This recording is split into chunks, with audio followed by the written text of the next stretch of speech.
A bright light suddenly erupted. Shu'aib inwardly complained that it was so bright he could not open his eyes or even breathe properly. Shu'aib was born on January 7th and was 23 years old. He was single and had never had a girlfriend. His hometown was Gyuda in Saitama Prefecture, and he currently lived in Kaname Town. He had started his first job in the sales department of a web advertising company and would soon complete his first year. Yet one thought lingered in his mind: what was he supposed to be doing?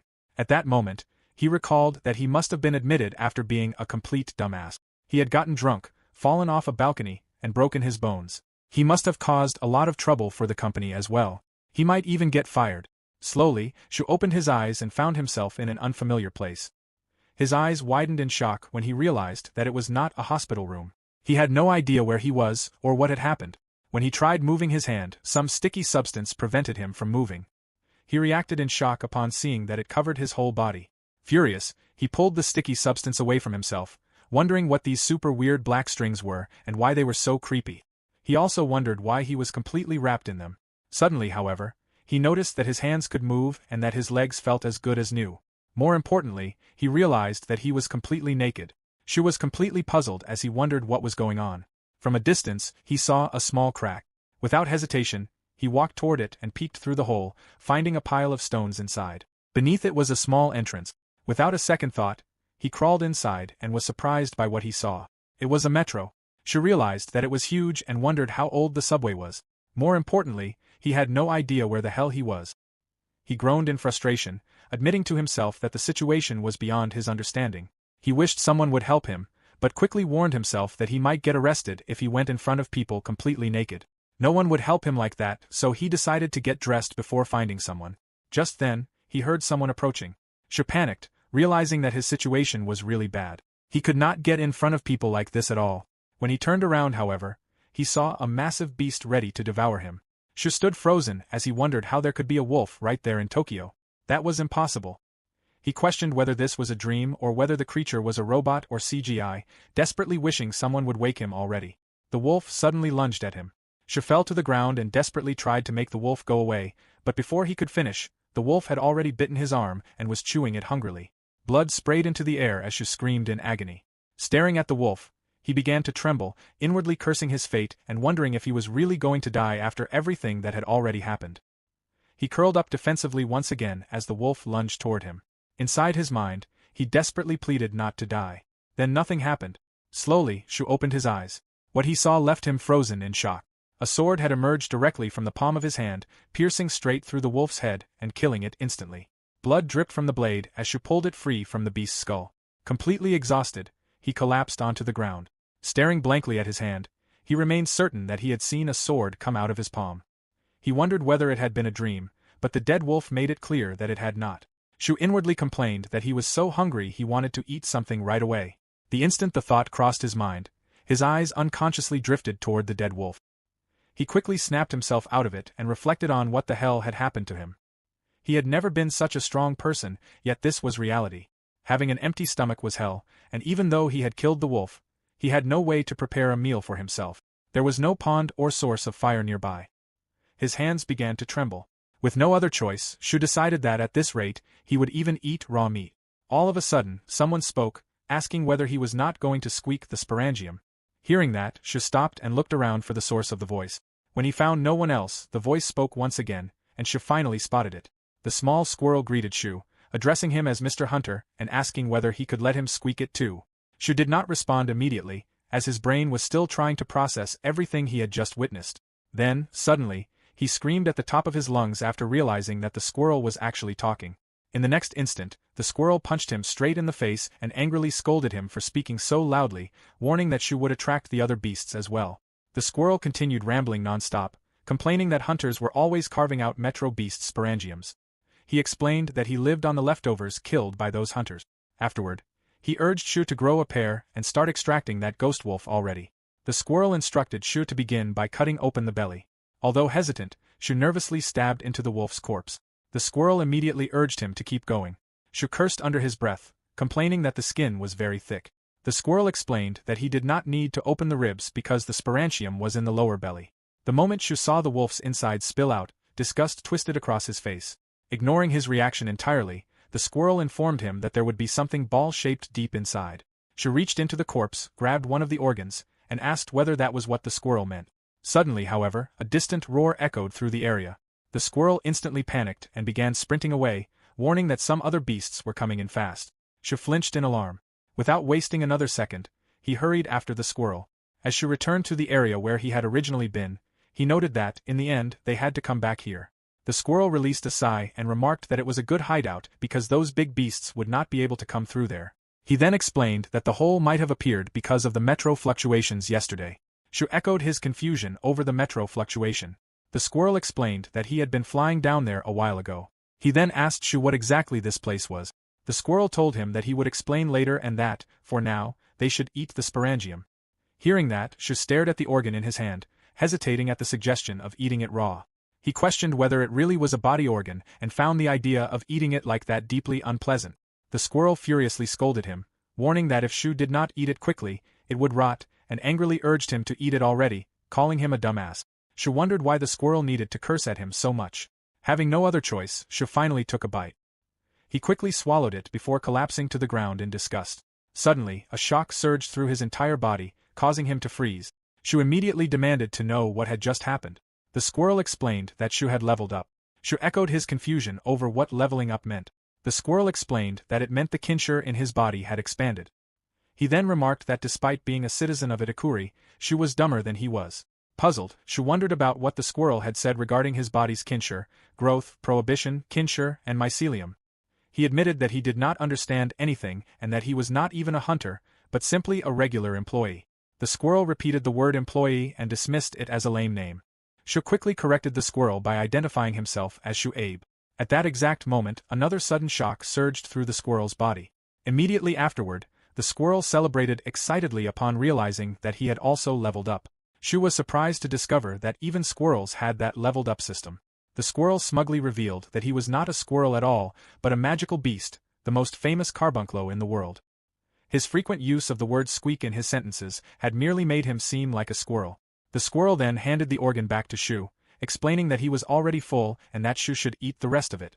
Shu wondered whether squirrels were supposed to eat grass instead. The moment Shu swallowed the organ, another shock surged through his body. Seeing that, the squirrel remarked that Shu must be a really weak human to level up twice like that. Sighing heavily, Shu admitted that he was still weak. He had only woken up a while ago and had no clue where he was now. He then called out to the squirrel, who was busy licking his fingers. The squirrel turned toward him and pointed out that he had a name too. His name was Tomiko. Shu apologized to the squirrel and began calling him Tomiko before directly asking where they were and what year it was. Tomiko explained that they were currently at Atsuka Metro, approximately 50 levels deep underground. He did not know what year it was, but according to the Tokyo calendar, it should be around year 102. Confused, Shu wondered what Tomiko meant by the Tokyo calendar. Tomiko revealed that the metro had been flooded 102 years ago and that the previous kingdom had fallen into ruins. The place was now called New Tokyo. Tomiko added that his mama had whispered in his ear that it had become the kingdom of Itakuri's people. Hearing all of this, Shu froze in shock. At that moment, memories of when he had been in the hospital flooded into his mind. That day, there had been news reporting frequent collapses occurring in the metro, though nobody knew why. As a result, all the lines were currently out of order. When Shu's parents had visited him, they had told him that visiting had become really troublesome lately because the new Atsuka station had gone out of order. They had to walk the mountain trail from Atsuka station all the way there. His mother had also mentioned that there was such a huge queue at the station waiting to get on a train that they could not even enter the platform, and the situation was being called the metro flag on television. After that, his parents had bid him goodbye. Recalling that moment, Shu slowly realized that the metro flood, now that he thought about it, felt like something he had heard about before. That day had been extremely crowded everywhere, even inside the hospital. Then, all of a sudden, a nurse had barged in and announced that everyone needed to evacuate the area quickly. Shu had been confused about what was happening, but before he could finish questioning it, the ground had shaken violently. That day there had been a huge earthquake. The power supply had been cut, leaving everything pitch black. The building had trembled as if it were about to collapse at any moment, and then Shu had felt himself falling down along with his bed. Shu admitted to himself that he could remember only that much. If what Tomiko was saying was true, then the calamity must have happened together with the metro flooding event. Japan, or perhaps the entire world, must have been destroyed by it. New Tokyo must have been formed afterward. The current timeline was 100 years after that event. After piecing everything together, Shu muttered that it was impossible. Even if he had been asleep for around 100 years, he should have disappeared from this world. Instead, he was as healthy as he had been before the accident. Tomiko wondered whether that meant Abe Shu was a person from the previous world. Shu acknowledged that it appeared to be the case, though the idea sounded completely impossible.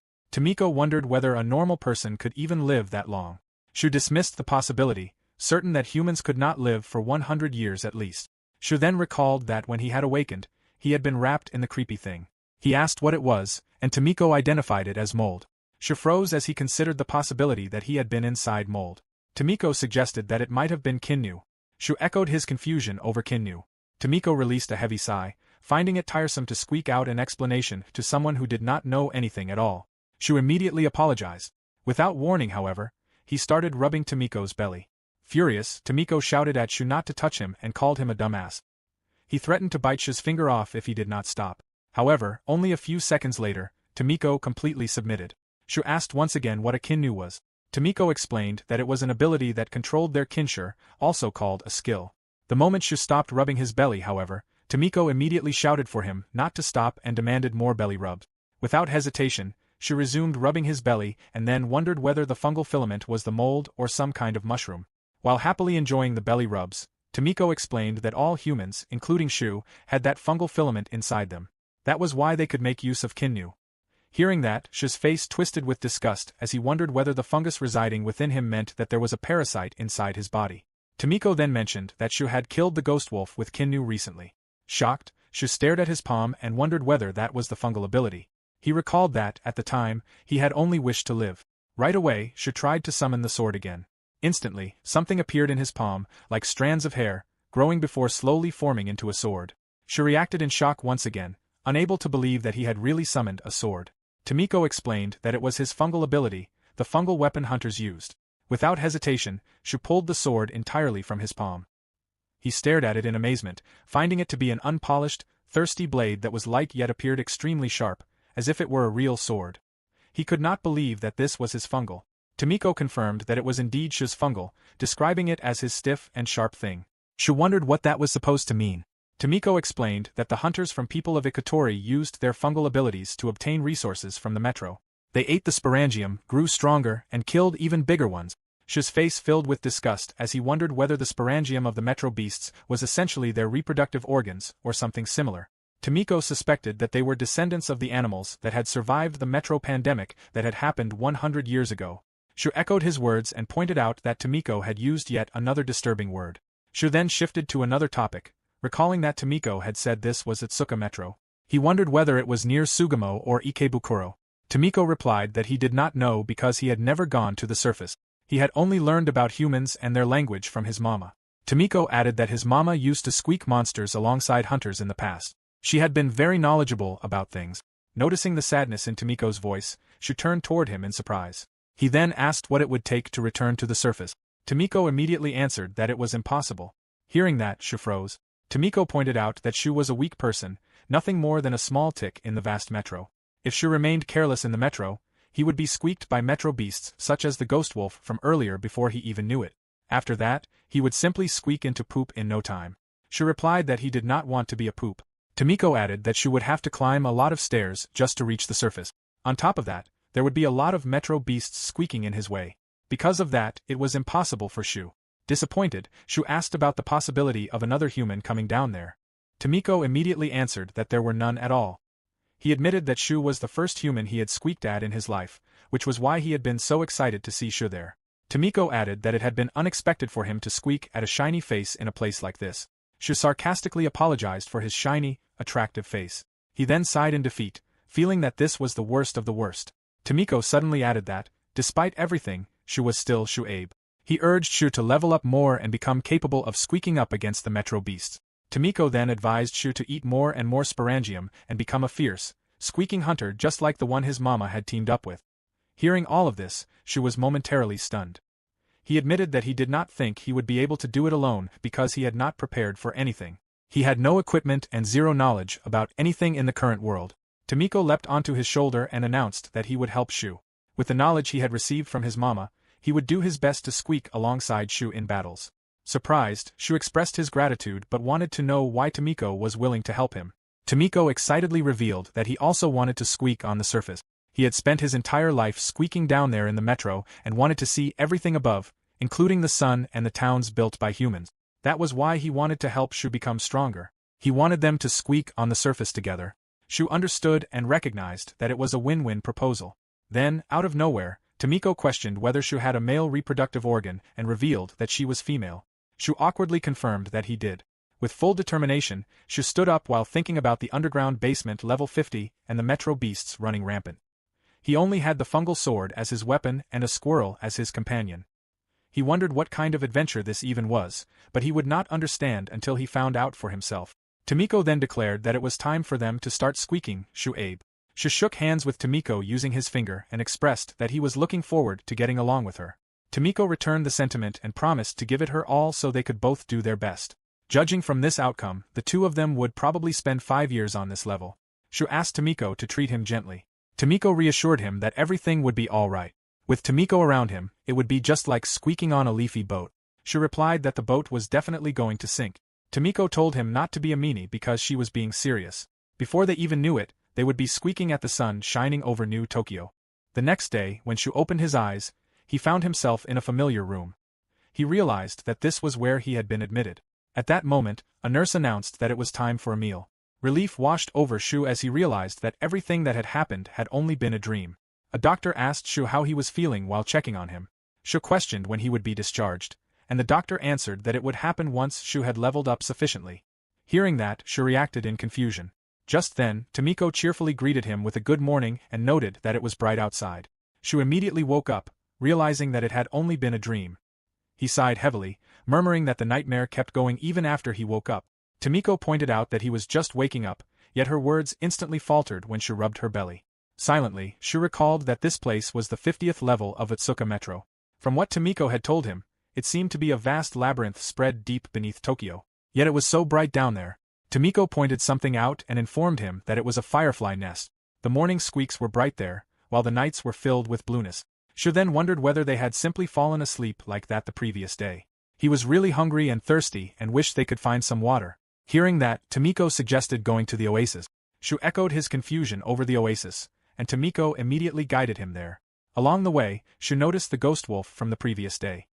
He observed that the beast already seemed to be turning into some sort of seed plot, even though no light was reaching it. Tomiko explained that this was simply how fungus grew. There was also a lot of fungus growing in the oasis. Hearing that, Shu decided to summon his sword just in case. At the same time, he recalled that the fungal ability and the blackish mold from earlier possessed healing properties as well as the ability to summon a sword. For now, he knew that he could use these two abilities, but he wondered whether there was more.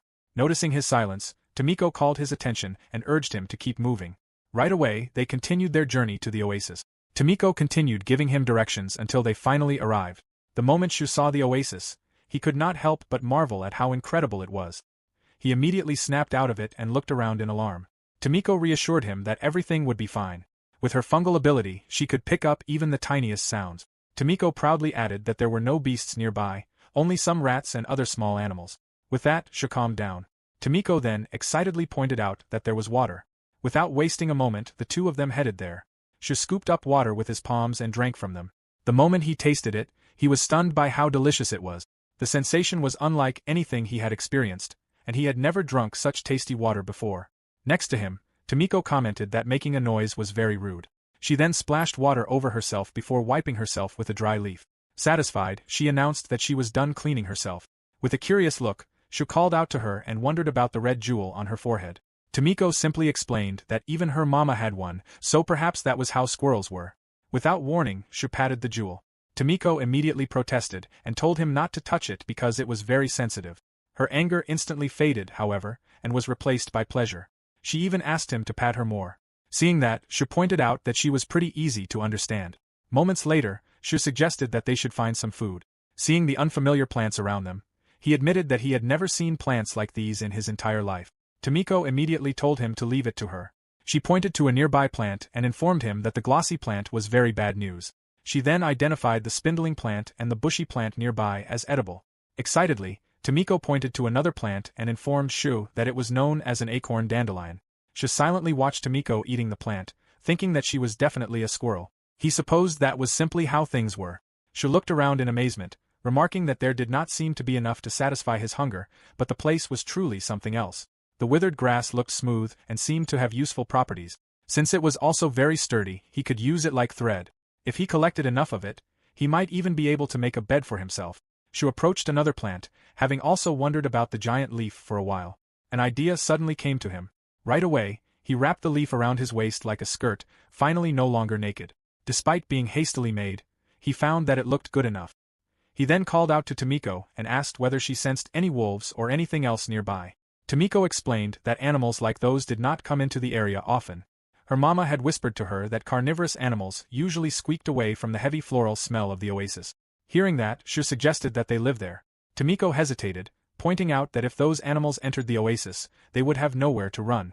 Shu agreed, recognizing that there could be no exception when it came to safety. After that, they spent their time setting up a base at their hideout by harvesting the necessary goods to make a basic living.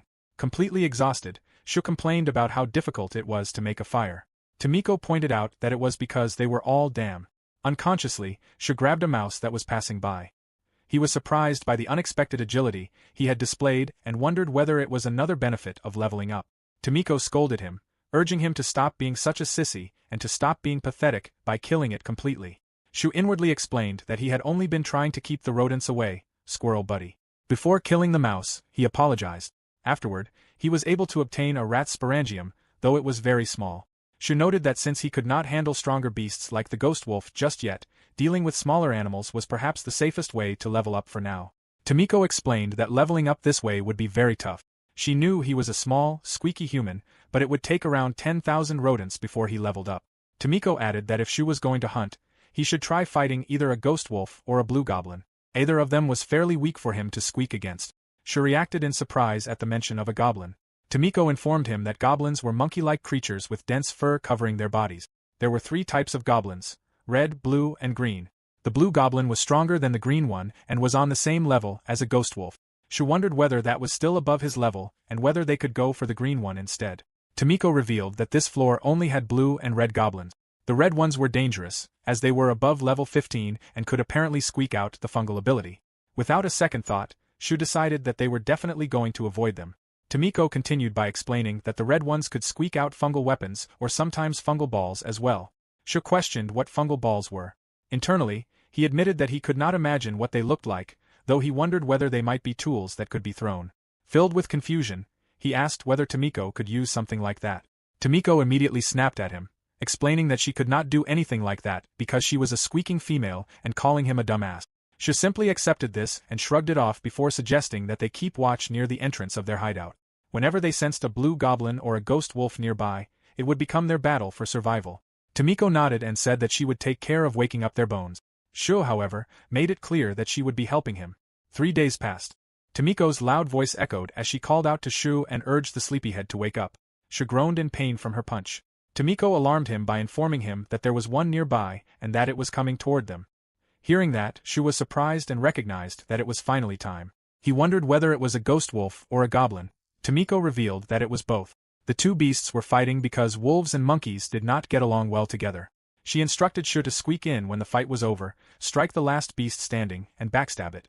Shu gripped his fist with determination, recognizing the advantage of being a third party. Slowly, however, fear surged through him. Tomiko scolded him to squeak up and hold it together. With a trembling voice, Shu reminded himself that he had no choice but to do it because he wanted to reach the surface. He calmed himself and declared that this was it, their first step. Nearby, just as Tomiko had said, the 2 beasts were fighting each other while Shu and Tomiko hid themselves. Shu noted that the blue goblin was perhaps a meter tall. It was ferocious and very nimble, but considering the level difference between the 2 beasts, the ghost wolf dominated. At that moment, the ghost wolf bit off the goblin's arm, defeating it instantly. Shu wondered whether the ghost wolf had triumphed. Suddenly, however, something sharp struck the ghost wolf's eye. Shu was shocked. Tomiko informed him that another one had squeaked into the fight, and it was the red goblin. She reacted in surprise upon seeing that the red goblin could squeak out fungal needles. Without wasting a second, the red goblin threw more needles at the ghost wolf before leaping toward it for the finishing blow. However, the ghost wolf, which seemed to have lost its strength, lunged at the red goblin and bit off its head, defeating it instantly. Nearby, both Shu and Tomiko were stunned by what they had witnessed. Just then, the ghost wolf let out a piercing roar. Shu broke into a cold sweat, realizing how insane the situation was. He had thought the red goblin was weak, but perhaps the ghost wolf was the strongest one. He wondered whether he would really be able to win against such terrifying monsters. The cornered wolf was the most terrifying one of them all. Worried, Tomiko called out to him. Although he was scared, Shu decided to stand up. He left the bone picking to Tomiko and then rushed toward the ghost wolf. Shu gripped his sword tightly as he rushed toward the beast. He thought that if an adult man carrying a katana at waist length with a skirt and charging at an enemy while screaming were seen by his co-workers, they would send him back to the hospital. With a piercing roar, Shu leapt toward the beast and swung his sword. After a few moments, the ghost wolf's body lay lifelessly on the ground. Tomiko's voice filled with concern as she pointed out that Shu was covered in blood and urged him not to die. Covered with wounds, Shu reassured her that he was fine and would be cured soon. He noted that although his opponent had been heavily wounded, this was the outcome, and he had won in the end. He wondered at how amazing it was that even such an injury could be healed, questioning which of them was really the monster. Just a few seconds later, his body was fully healed. Tomiko was amazed that he had returned to how he was before. Once she saw that he was fine, she immediately urged him to hurry and extract the sporangium, insisting that he stop wasting time. She sighed, pointing out how quickly she had changed despite crying just moments earlier. At that moment, a growl echoed nearby. Shu crashed back to the ground as his strength suddenly wavered. He glanced behind him and realized that the red goblin had survived, though its body was covered in heavy wounds. Meanwhile, Shu began to panic as his sword would not appear no matter how many times he summoned it. He wondered if he could not muster any energy because his wounds had not fully healed. Just then, the red goblin lunged at him, and Shu barely blocked the attack. The red goblin charged at him again, sending Shu crashing back to the ground. Tomiko called out to him worriedly. Shu gasped in pain from the impact and cursed inwardly, noting that the beast, even though it was on the verge of death, still packed quite a punch. As the beast approached, Tomiko rushed forward and shielded Shu with her small body. She tried to intimidate the red goblin, but her body trembled non-stop. Tomiko insisted on handling it herself and urged Shu to run away instead. At the next moment, the red goblin stretched out its hand toward her. Shu cursed inwardly as he forced himself not to become overwhelmed by it. If he did nothing, they would die. It was all the same. Suddenly, he noticed something. When he glanced at his finger, he saw something string-like coming out of his wound. He first wondered whether it was blood or a thread, but he soon realized that it was neither. It was a red fungal filament. Shu was momentarily shocked. Meanwhile, Tomiko was about to be swallowed by the red goblin, but at the right moment, Shu warned her to get away. Immediately, Shu threw the bundled fungal filaments toward the red goblin, striking its head with perfect accuracy. The moment the attack connected, flames erupted, setting the beast ablaze and burning it alive. Tomiko watched in amazement, instantly recognizing the technique as a fungal ball. Without wasting a second, Shu grabbed his sword and rushed toward the red goblin, which was desperately trying to extinguish the fire consuming its body. He raised his sword high and, with a loud shout, delivered the finishing blow. Tomiko suddenly called out to him and tossed a sporangium into his mouth, urging him to open it. After swallowing it, Shu called out to her. Alarmed, Tomiko quickly asked what was wrong. Shu let out a sigh and reassured Tomiko that he was fine and seemed to have leveled up. Hearing that, Tomiko exclaimed in relief and jumped toward him with tears in her eyes. Shu immediately pulled her away. He then noticed the blood covering her body and asked about the goblin. Tomiko explained that the blood was not hers and directed him to look around. Shu immediately glanced around and saw 3 beasts lying lifelessly on the ground. Slowly, reality began to sink in. He had truly survived. He could hardly believe it. A completely unbelievable, life-threatening situation had unfolded, yet an average man like himself, who had always lived carefully, had survived it. Shu began celebrating, amazed at their complete victory. Their 3 sporangium had become 6 in one squeak. Meanwhile, Shu wondered what it was that made him feel some enjoyment here. Tomiko explained that the fungal ball squeaked in 2 type. If he ate it, he would recover, and if he threw it, it would explode in flames. Shu was surprised to realize that they could heal him when ingested. He recalled that when he had thrown one earlier, the goblin had caught fire. As he thought about the flames, Shu slowly realized that if he had this skill, he could make a fire. Tomiko agreed with his idea. After that, with the acquisition of the flammable fungal balls, his chances of survival here had improved by a tiny margin. He had also obtained a throwing weapon for battles, but that did not make him a capable fighter. It became a daily routine for Tomiko to carefully bait monsters for him to take down. Panting heavily, Shu admitted that he could move better than before, but with all these injuries, all he could do was barely move. Tomiko smugly commented that he sure had squeaked with that blue goblin for a long time. Shu glanced at her and asked about her level and whether she had any skills that could help him in battle. Tomiko explained that small animals fought small and that she would not be much use if she stepped in. Groaning, she added that she was squeaking the feeling that she was going to remain there all the time. Shu noted in his thoughts that it would be difficult if Tomiko were caught by the wolves and that she should cling to him after all. Tomiko mentioned that there used to be a super strong metro beast around that area and that if it had still been there, Shu would be pooped by now. Hearing that, Shu questioned her level again. Then one day, something changed.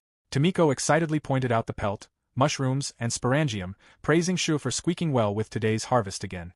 The two of them immediately expressed their gratitude for the food and began eating.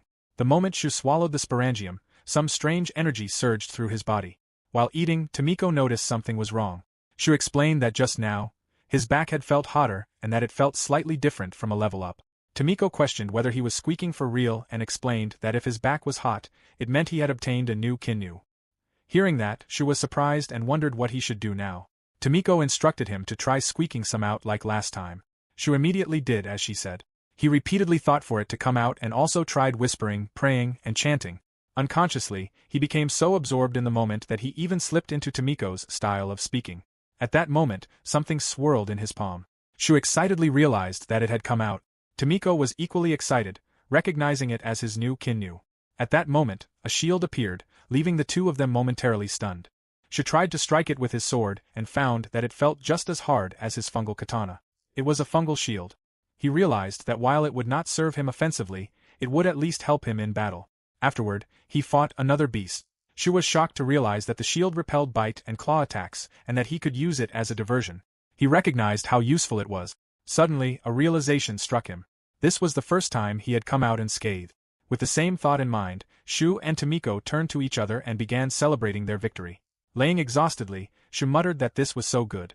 Tomiko added that it was quite something and urged him to keep squeaking at this rate. Shu immediately obeyed, then questioned once again about her level. Currently, Shu was finally at level 7. Moments later, they returned to their base. Shu carved the number 36 into the wall. It had been half a year since he had walked up there, and he had changed a little. Facing the approaching ghost wolf, he steeled himself for the fight. Without warning, the beast launched an attack, but Shu dodged and counterattacked, though the ghost wolf evaded as well. The creature charged again, and Shu blocked it with his shield, forcing it backward. The ghost wolf rushed at him once more and Shu raised his sword, internally focusing on striking its neck. Suddenly, the ghost wolf clamped onto his sword, biting it and shocking him, while another ghost wolf attacked from behind. Tomiko warned him, and Shu quickly turned around as a fungal mass formed on his finger. He hurled it at the incoming wolf, igniting it in flames. Another ghost wolf immediately followed, but Shu reacted quickly, stabbing it in the stomach and bringing it down lifelessly. He sighed in relief, admitting that the ambush had scared him. Tomiko explained that the squeaking sounds of this wolf silenced its footsteps and that even she had not noticed it. The burning wolf whimpered as it struggled, and Shu placed his katana above it, apologizing before finishing it off completely. At that moment, Shu's level reached 17. Afterwards, they headed to the oasis. Shu still couldn't believe that he had gotten used to living there in half a year. Tomiko, who had recently reached level 14, noted that he had gotten stronger as well and had been fighting quite well that day. Shu acknowledged that it was all thanks to her guidance, then pointed out that he had already surpassed her level. In his mind, he noted that even though he had leveled up quite a bit and his body felt stronger, there was no outward change. That meant his parasitic fungal filament had gotten stronger instead of him. Even so, he had managed to make clothes from wolf's pelt, which he dried and sewed together using straw string. A bowl made from stone, used to mix mycelium leaves with hot water into a tea of sorts, was one of the few luxuries available. He also had a canteen for holding water, made from a wolf's bladder. Shu noted that it had been more than half a year since the last level up. He wondered whether their level was now too high to increase simply by killing wolves. Tomiko agreed that it was true, as these beasts could no longer squeak against them. Shu pointed out that he did not join in the fight though. Tomiko glared at him, making it clear that she was ready to squeak it up a notch with him. Shu ignored her and thought that while the metro beasts had the sporangium inside them, they did not reproduce at the same rate as a mushroom's fungal spores. They bred normally through male and female progression. He had once caught a glimpse of a newly born ghost wolf. Their numbers were not so small that he could exterminate the entire species by himself. He wondered what sort of influence overhunting ghost wolves would have on the ecosystem. If that happened, would the strongest class monsters begin dominating this level? Strong monsters such as ogres, orthrus, and others came to mind. Tomiko considered that they could squeak at this trash level for a bit longer and enjoy their prosperity. Shu sighed at her lack of drive. He then wondered whether, if only he could meet a woman around 30 in the metro, they should take the next step and try ascending. Tomiko responded that although he was still half-baked in terms of strength, he certainly had confidence. She also pointed out that the squeak from a noob to intermediate was one filled with danger. Shu agreed that what she said was reasonable. Tomiko explained that once he squeaked a bit more to level up, they could switch their main target to the Red Goblin. At the mention of them, Shu recalled those beasts in his mind. With burning determination, Tomiko made it clear that goblins were a dastardly bunch. They stank like ass, were dirty, and never shut the squeak up. Their disgusting laughs were annoying, and they would eat anything from a roach to a wolf. She intended to crush them so hard that they would go extinct. Hearing this, Shu wondered whether she had a personal grudge against goblins, although he was the one doing the fighting. Tomiko explained that their turfs and hideout were in different locations, so while they were en route, they might come across other strong beasts. Shu considered that unfortunate and suggested that she should collect information first. Tomiko handed him a sporantium and urged him to eat it instead of worrying, as she was already full. Shu accepted it and prepared to do so. However, the moment it entered his body, he suddenly felt the same sensation he had experienced back then. He quickly turned to Tomiko and informed her that his back had suddenly gotten hot. Tomiko leapt in excitement at the prospect of hearing about a new skill after so long and quickly urged Shu to try squeaking it. Shu acknowledged her and told her to step back a little. He concentrated, and slowly, strings emerged from his thumb and began to swirl, forming another fungal ball. He wondered what use it had. He immediately tested it by throwing it at a nearby tree, but nothing happened, making him realize that approach was apparently wrong. Nearby, he noticed a rat and caught it without warning. He wondered whether the fungal ball might only have an effect if it was eaten. With that thought in mind, he tried feeding the rat the fungal ball, and the rat immediately began eating it. Shu couldn't help but find it somewhat cute. Shortly after that, they returned to their hideout. Disappointed, Shu noted that he hadn't noticed anything different. Tomiko pointed out that the mouse seemed a little too lively. Shu glanced at her and wondered whether she could talk to the creature. Tomiko angrily rejected the idea of being lumped together with that son of a bitch and called Shu a damn delicate-faced man before telling him to find a rock to squeak and talk to instead. Shu smirked and questioned whether she was sure she wanted to say that. Without warning, he picked her up and threateningly decided that the next experiment would involve them eating his balls. Tomiko screamed that it was animal abuse and protested against having his stinky balls near her, repeatedly telling him to stop.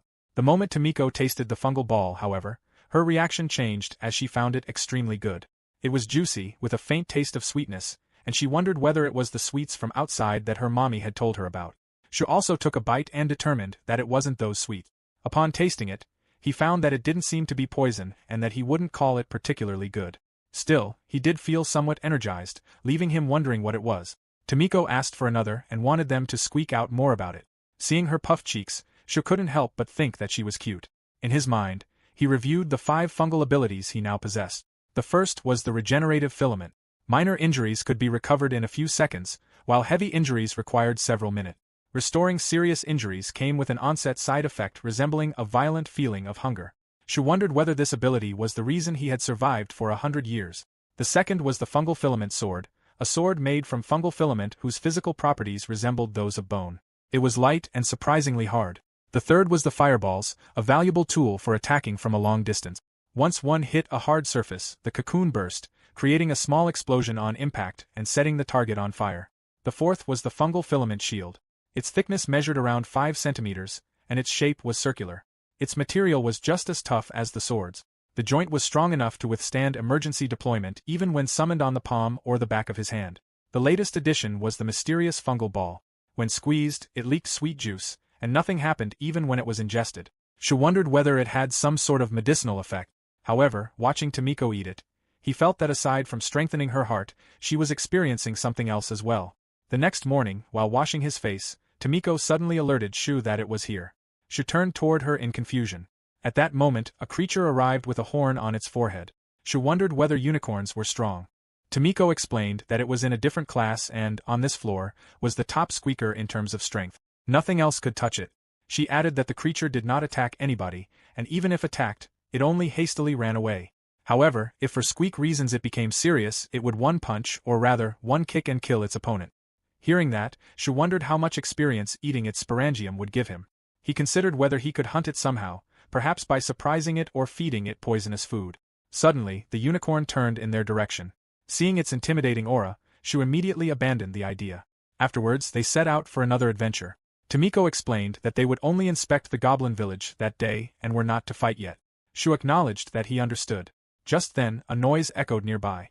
Shu noted that even though they had planned otherwise, a battle could not be completely avoided. At that moment, the ghost wolf charged at him, but Shu defeated it in an instant.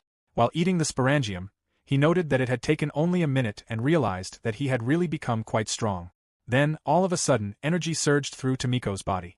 She celebrated upon realizing that she had leveled up and was now level 15. She had squeaked to new heights. Shu congratulated her and recalled that this was the third time in half a year, meaning she had been level 12 when they met. Tomiko acknowledged that it seemed to be the case. Shu pointed out that she did not really need to hide it. Tomiko explained that it was inappropriate to ask a lady her age and level and that it was better to let others dream. Shu wondered whether she meant like an unmarried woman. Tomiko pointed out that Shu squeaked his level UPS quickly. He quickly squeaked past her, and it seemed that her eyes had not been wrong about him. She added that Shu was amazing and encouraged him to keep squeaking, certain that he would become a lot stronger. Hearing those remarks, Shu was momentarily stunned. He then scratched his face, slightly embarrassed, and acknowledged that there was nobody here to compare to, but that it was all thanks to Tomiko. In an instant, Tomiko's face changed into a smug expression. She agreed wholeheartedly, pointing out that if she had not been there, he would forever have been a snack for the wolf. Shu should therefore be grateful, damn Gobi. Seeing that, Shu remarked that bonus time sure had run out fast for those praises. Later on, they continued their journey. Tomiko informed him that it was time for the next part of the plan. She would go take a look, and if there were a lot of them, she would run away. Shu assured her that it was fine and urged her not to be rash. Just then, he saw a plant ahead. He admitted that it was his first time seeing it and noted that it reminded him of Lily of the Valley, though it was a little different. He then wondered whether it was edible. Upon seeing what he meant, Tomiko immediately warned him not to touch it. However, it was too late, as Shu's finger had already touched it. At that moment, the plant rang violently like a bell, causing a loud noise to echo throughout the area. Shu reacted in shock. Tomiko immediately cut the plant and the noise instantly stopped. Shu gasped in surprise. Tomiko turned angrily toward him and scolded him for being a fool, reminding him that she had already taught him not to touch any unknown plants.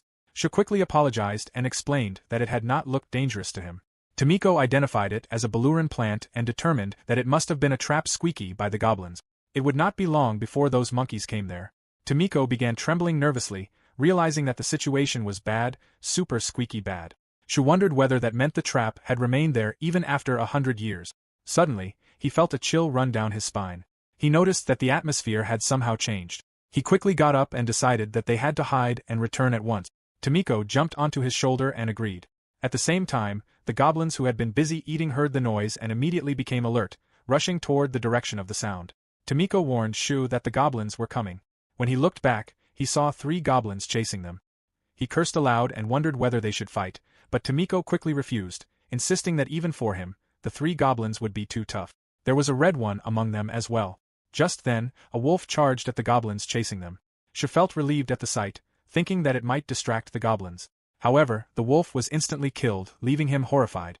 He immediately broke into a desperate run while Tomiko reacted in panic, describing the situation as very bad and cruel and recalling that this was why she hated goblins. Shu agreed with her, though he urged her to stop shouting in his ear. They passed through the area, while another wolf nearby silently watched them. Shu concluded that they had to shake the goblins off somehow, somewhere. In Chapter 5, Shu glanced back at the goblins chasing them and lamented that they had only ventured out a little, yet this was what they got for it. Tomiko panicked upon realizing that the goblins were squeaking after them. Shu stopped, realizing that there was no way around it, and told Tomiko to get away. Suddenly, the goblins froze as fear overtook them, then quickly retreated. Shu was confused by their sudden flight, but Tomiko began trembling with fear, her eyes filled with terror. Shu himself felt a chill run through his body. When he turned around, he saw a massive creature standing silently and staring at them. Its eyes were completely black, and Shu froze in place, shocked that he had not heard its footsteps. He wondered what it was. Tomiko's voice shook as she revealed that the monster's level was above 50. Hearing this, Shu tightened his grip on his sword and told Tomiko to escape immediately, as he would buy her some time. Tomiko hesitated, but Shu urged her to hurry. Before he could finish speaking, however, the monster suddenly appeared in front of him and attacked. Shu quickly summoned his shield, but the moment the blow landed, it shattered completely and sent him flying through the air. He coughed blood as he crashed heavily to the ground, his arm twisted as he struggled in pain. Tomiko called out to him in alarm and urged him to get a grip. Unable to move, Shu muttered that things were bad. The giant beast then reached toward him, and Shu realized that he was going to die there as the creature lifted him by the head. The monster opened its mouth, horrifying him, and tightened its grip. Shu writhed in agony as he desperately tried to break free. Meanwhile, Tomiko could no longer watch. She charged in, her small body landing on the beast's shoulder before she bit into it and demanded that the damn ape let go of Abe's shoe. Shu was shocked to see her, but the beast quickly smacked her off its shoulder with ease. Seeing blood on the beast's fur, Shu's expression froze. Nearby, Tomiko's small body fell motionless to the ground, covered in blood. Witnessing this, Shu screamed in rage and immediately activated his fungal balls, hurling them at the beast. They burst into flames, allowing him to break free from its grip. Without hesitation, he rushed toward Tomiko, but as he reached out to grab her, he realized that his arm had been torn off, and pain began to throb through his body. He looked up to see the beast roaring in anger as it launched another attack. Shu narrowly evaded it, but the next strike hit him in the back. Its claws pierced through his flesh and lifted him toward its mouth. In that moment, Shu forced his hands forward and detonated fungal balls inside the beast's mouth. The creature roared in pain as Shu crashed to the ground. As he fell, Shu looked toward Tomiko's unmoving body and desperately crawled to her. When he finally reached her, he picked her up with his regenerating hand. He then noticed fragments of shattered shells nearby and recalled that Tomiko's second fungal ability was fungal filament shell. It created a hard, lightweight shell for protection, much like a turtle's shell. At the very least, Tomiko had managed to guard against the attack. Even so, Shu's hope began to waver as he looked at her motionless form. He forced himself to believe that Tomiko would not die. He absolutely would not let her die. Immediately, Shu rushed back to their hideout. When they arrived, Shu immediately did his best to treat Tomiko. Panicking, he desperately wondered whether there was any other medicinal plant he could use. As he squeezed some plants onto her wounds, he reminded her that she was a magical beast and should not let some monkey swat her like a fly. He urged her to hang in there and resolved to do something to make her better. In his mind, Shu recalled that even though Tomiko was weak and a coward, she had still tried to save him. At the time, he had completely broken down and accepted his death. If Tomiko had not come to him then, he would have been finished. Seeing that Tomiko still had not woken up despite his treatment, Shu desperately urged her to wake up and remembered their plan to ascend together. He began to hate the fact that although he could heal his arm and abdomen as he pleased, he could not do anything for his partner when she was injured. He wondered why he even had this power if he could not use it to save her. Holding Tomiko's small hands, he desperately wondered what he should do and realized that if she was not with him, then he would be alone. Suddenly, Shu noticed something swirling. It was the strange ability he had recently acquired. Without any hesitation, he squeezed out the fungal ball, pouring its liquid into Tomiko's mouth, onto her hand, and over the areas where her wounds were. At that moment, Tomiko coughed, and her eyes finally opened. She first noticed Shu, who was on the brink of tears, and wondered why he was crying. Shu quickly denied that he was crying, reasoning that something had gotten into his eyes, and that was all. The next day, Tomiko had returned to her energetic attitude. She remarked that it was a useful ability, and that with Shu around, injuries would not be much of a problem. Shu explained that the ability had an absurd healing factor, but producing the fungal balls took a lot out of him. They finally discovered that his fifth fungal ability was the recovery ball, and that the liquid inside the ball healed injuries. Shu then noted that even so, the food they had stockpiled for emergencies sure ran out fast. Still, they had managed to come back alive from an encounter with such a huge level difference, so he was sure eating this much would not come back to bite them. However, they had barely gone out before this happened, making him wonder what kind of level it would take to get out of there. Suddenly, Tomiko stopped and apologized to him. She turned toward her in confusion. Tomiko then confessed that there was something she had not told him. In Chapter 6, Shu echoed her sentence in confusion, wondering whether she had left something untold. Tomiko reminded him that when they first met, she had mentioned that her mom had a partner. Shu recalled that and thought that if he became as strong as that man, there might still be hope. He then remembered that Tomiko had been born 5 years ago and that her mom had died the previous year.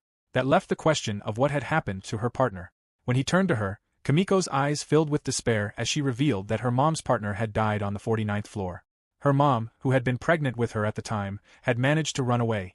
Once they climbed the stairs to the 49th floor, there was a boss monster waiting there. It was stronger than any Oni, ogre, or wraith. It was a true monster. Kamiko narrated to Shu that her mom and that human had fought the boss in a life-or-death battle on the 49th floor. The boss's strength had been far beyond their assumptions. Realizing that they could not defeat it, they decided to retreat.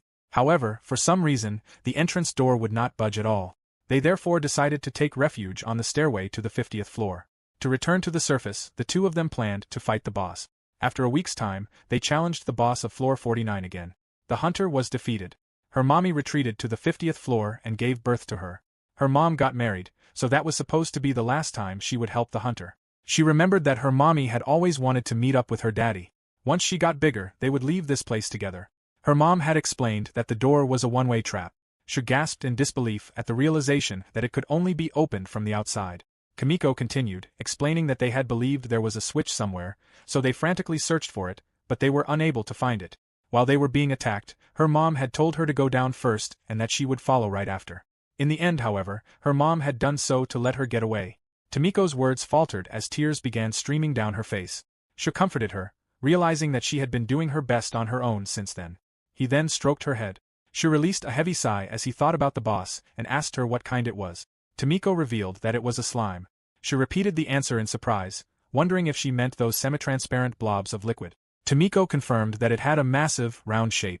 No matter how they attacked it, it did not budge at all. Hearing that, Shu silently thought that it seemed to match with what he knew. Tomiko suddenly admitted that when she first met him, he had not known anything and had been mentally weak to boot.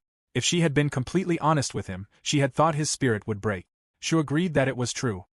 He noted in his mind that even though he was a loner, he was quite fond of being an observer of others.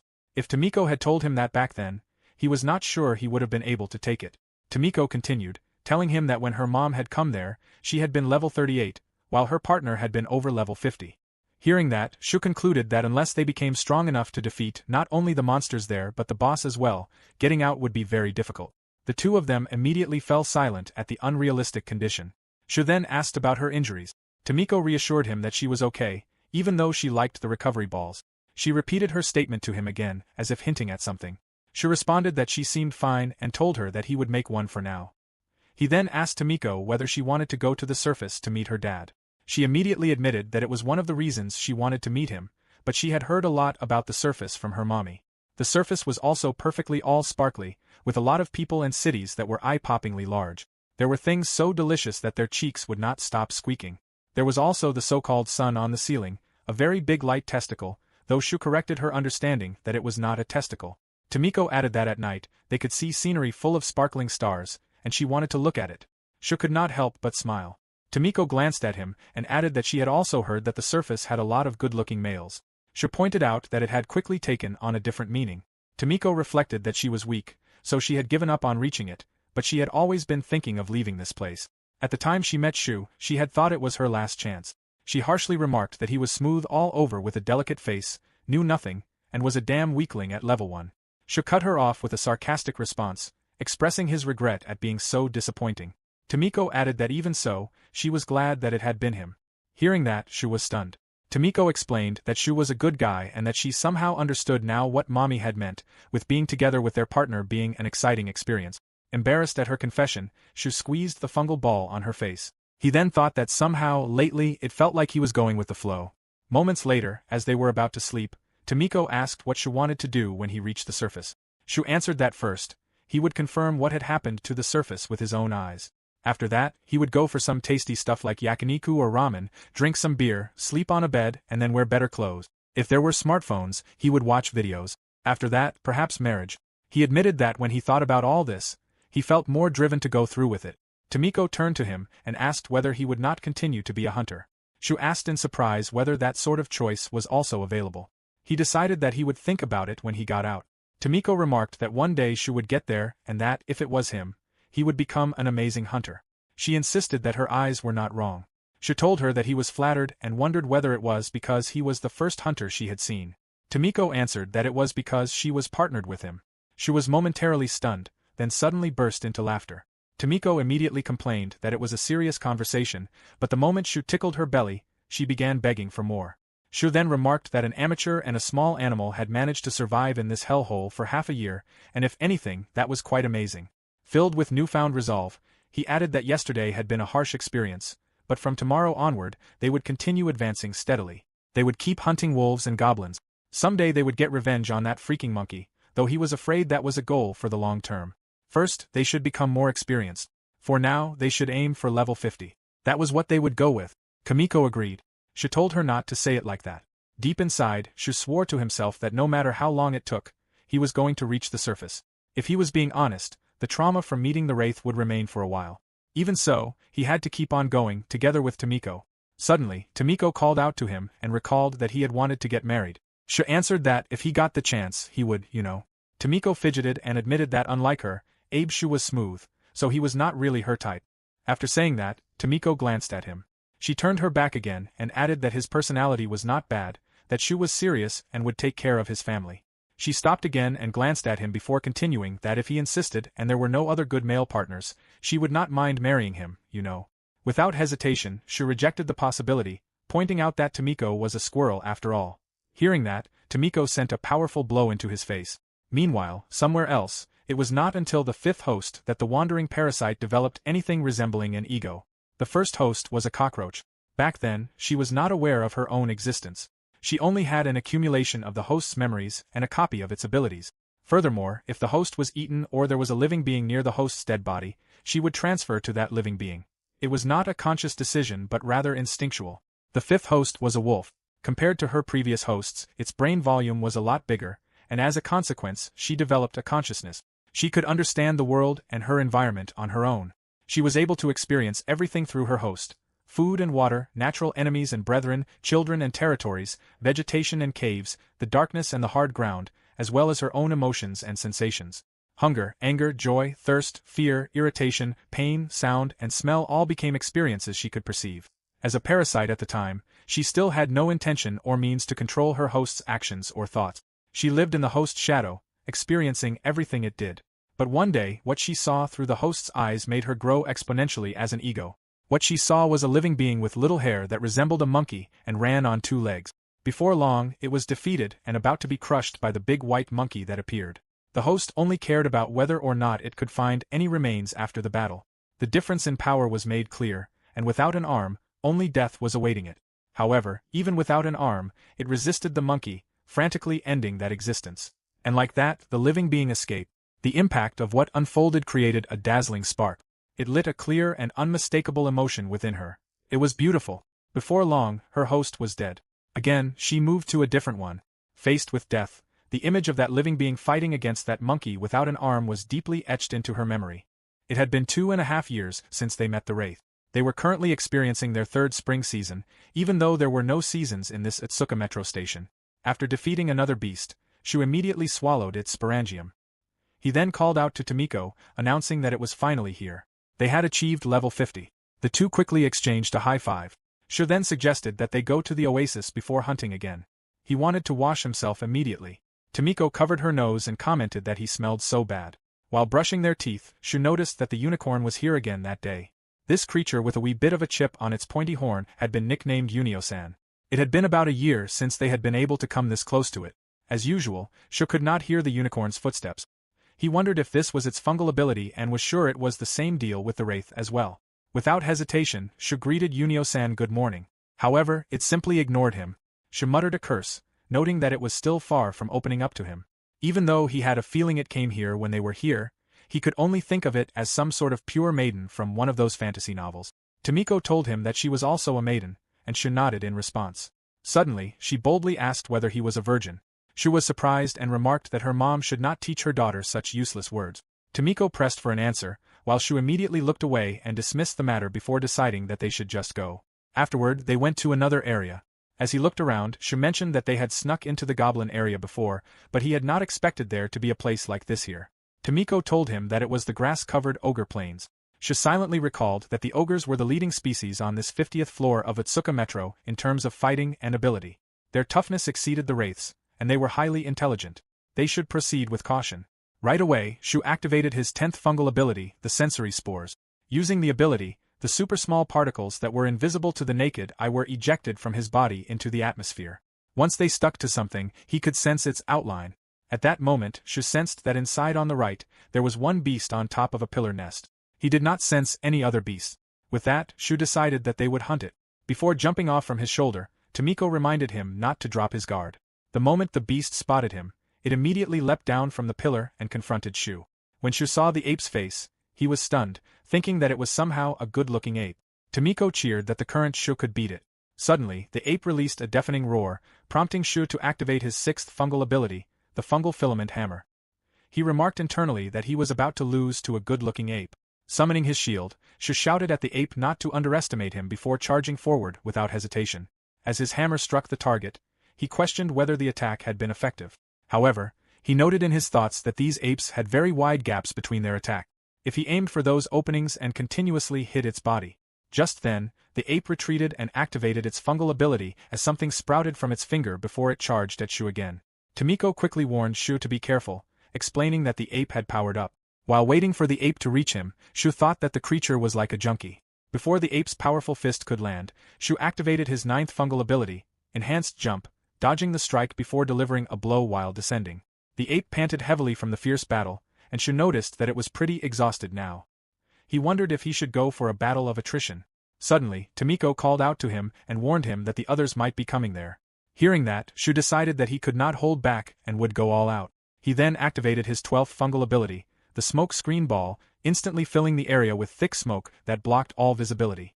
Using his sensory spores, Shu located the ape's exact position and immediately activated Enhanced Jump, leaping toward it before swinging his fungal hammer with full force.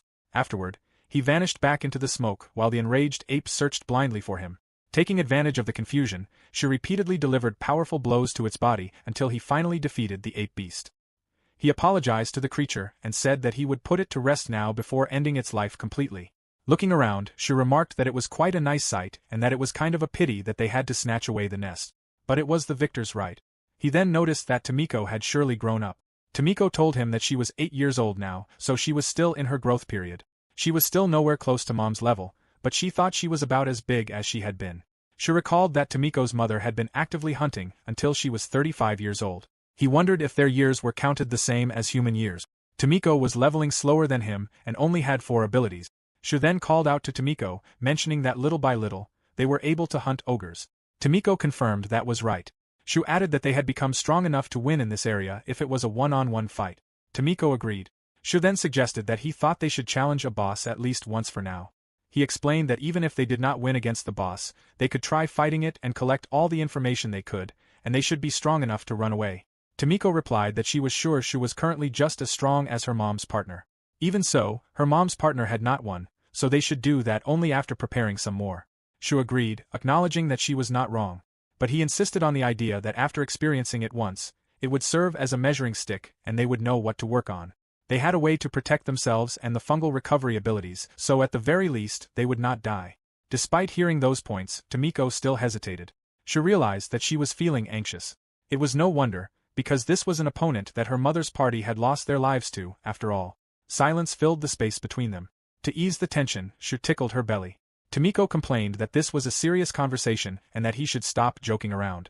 But just like before, she quickly submitted. She then said that she understood the logic behind his idea. However, she had one condition. She would agree if they went for this floor's boss. Shu reacted in surprise, realizing that there was a boss on this floor as well. This was the first time he was hearing of it. Tomiko replied that, even if he called it a boss, that one was a stray metro beast. Afterward, they headed to the boss area. Shu was surprised to realize that there was a place like this as well. It seemed like an underground waterway. He remarked that it was completely irrational, a metro flood that was. Tomiko informed him that it should be somewhere around there. She had heard that it was the same level as her mom's partner. She replied that this meant it was around his level. He then wondered about the stray metro beast. At that point, Tomiko was level 28.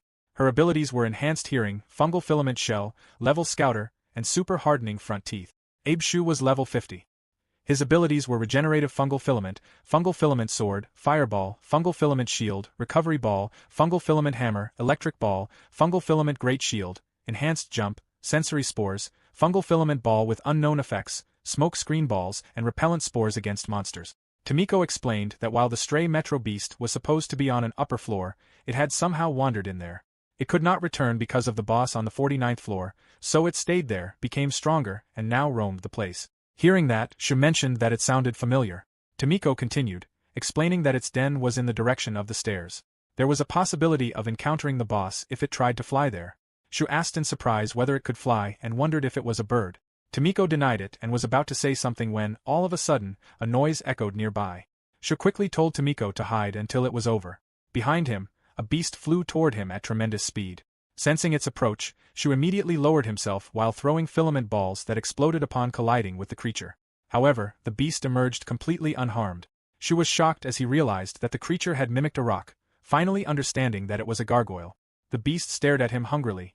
Shu muttered about how scary it was and thought that this guy was definitely strong. He urged himself to move, realizing that it was not the time for regrets, and immediately activated his 8th fungal ability, the Fungal Filament Great Shield. At that moment, the beast unleashed a powerful shockwave that forced Shu to halt. Confused, he wondered what it was while complaining that his ears hurt. The beast then landed directly in front of him, leaving Shu stunned as he realized that, on top of being a flying type, it was also fast and powerful. In addition, it had ultrasonic waves. Impairing someone with them and then attacking seemed to be its winning pattern. He immediately threw a smoke screen, causing thick smoke to spread throughout the area. As he concealed himself within the smoke, he thought that he needed to do something about those ultrasonic waves. Suddenly, he sensed killing intent approaching, and the beast attacked him with its sharp claws, though Shu barely managed to dodge in time. In that instant, he finally understood that bats understood their environment by echolocation. Shu gritted his teeth, realizing that he had made his vision worse for nothing. While running to create distance, the beast unleashed another ultrasonic wave, causing Shu to stop in pain as he covered his ears. He cursed internally, noticing that the creature was using the same pattern. However, the moment the beast rushed toward him to close the distance, Shu instantly swung his sword, sending the gargoyle flying away from him instead.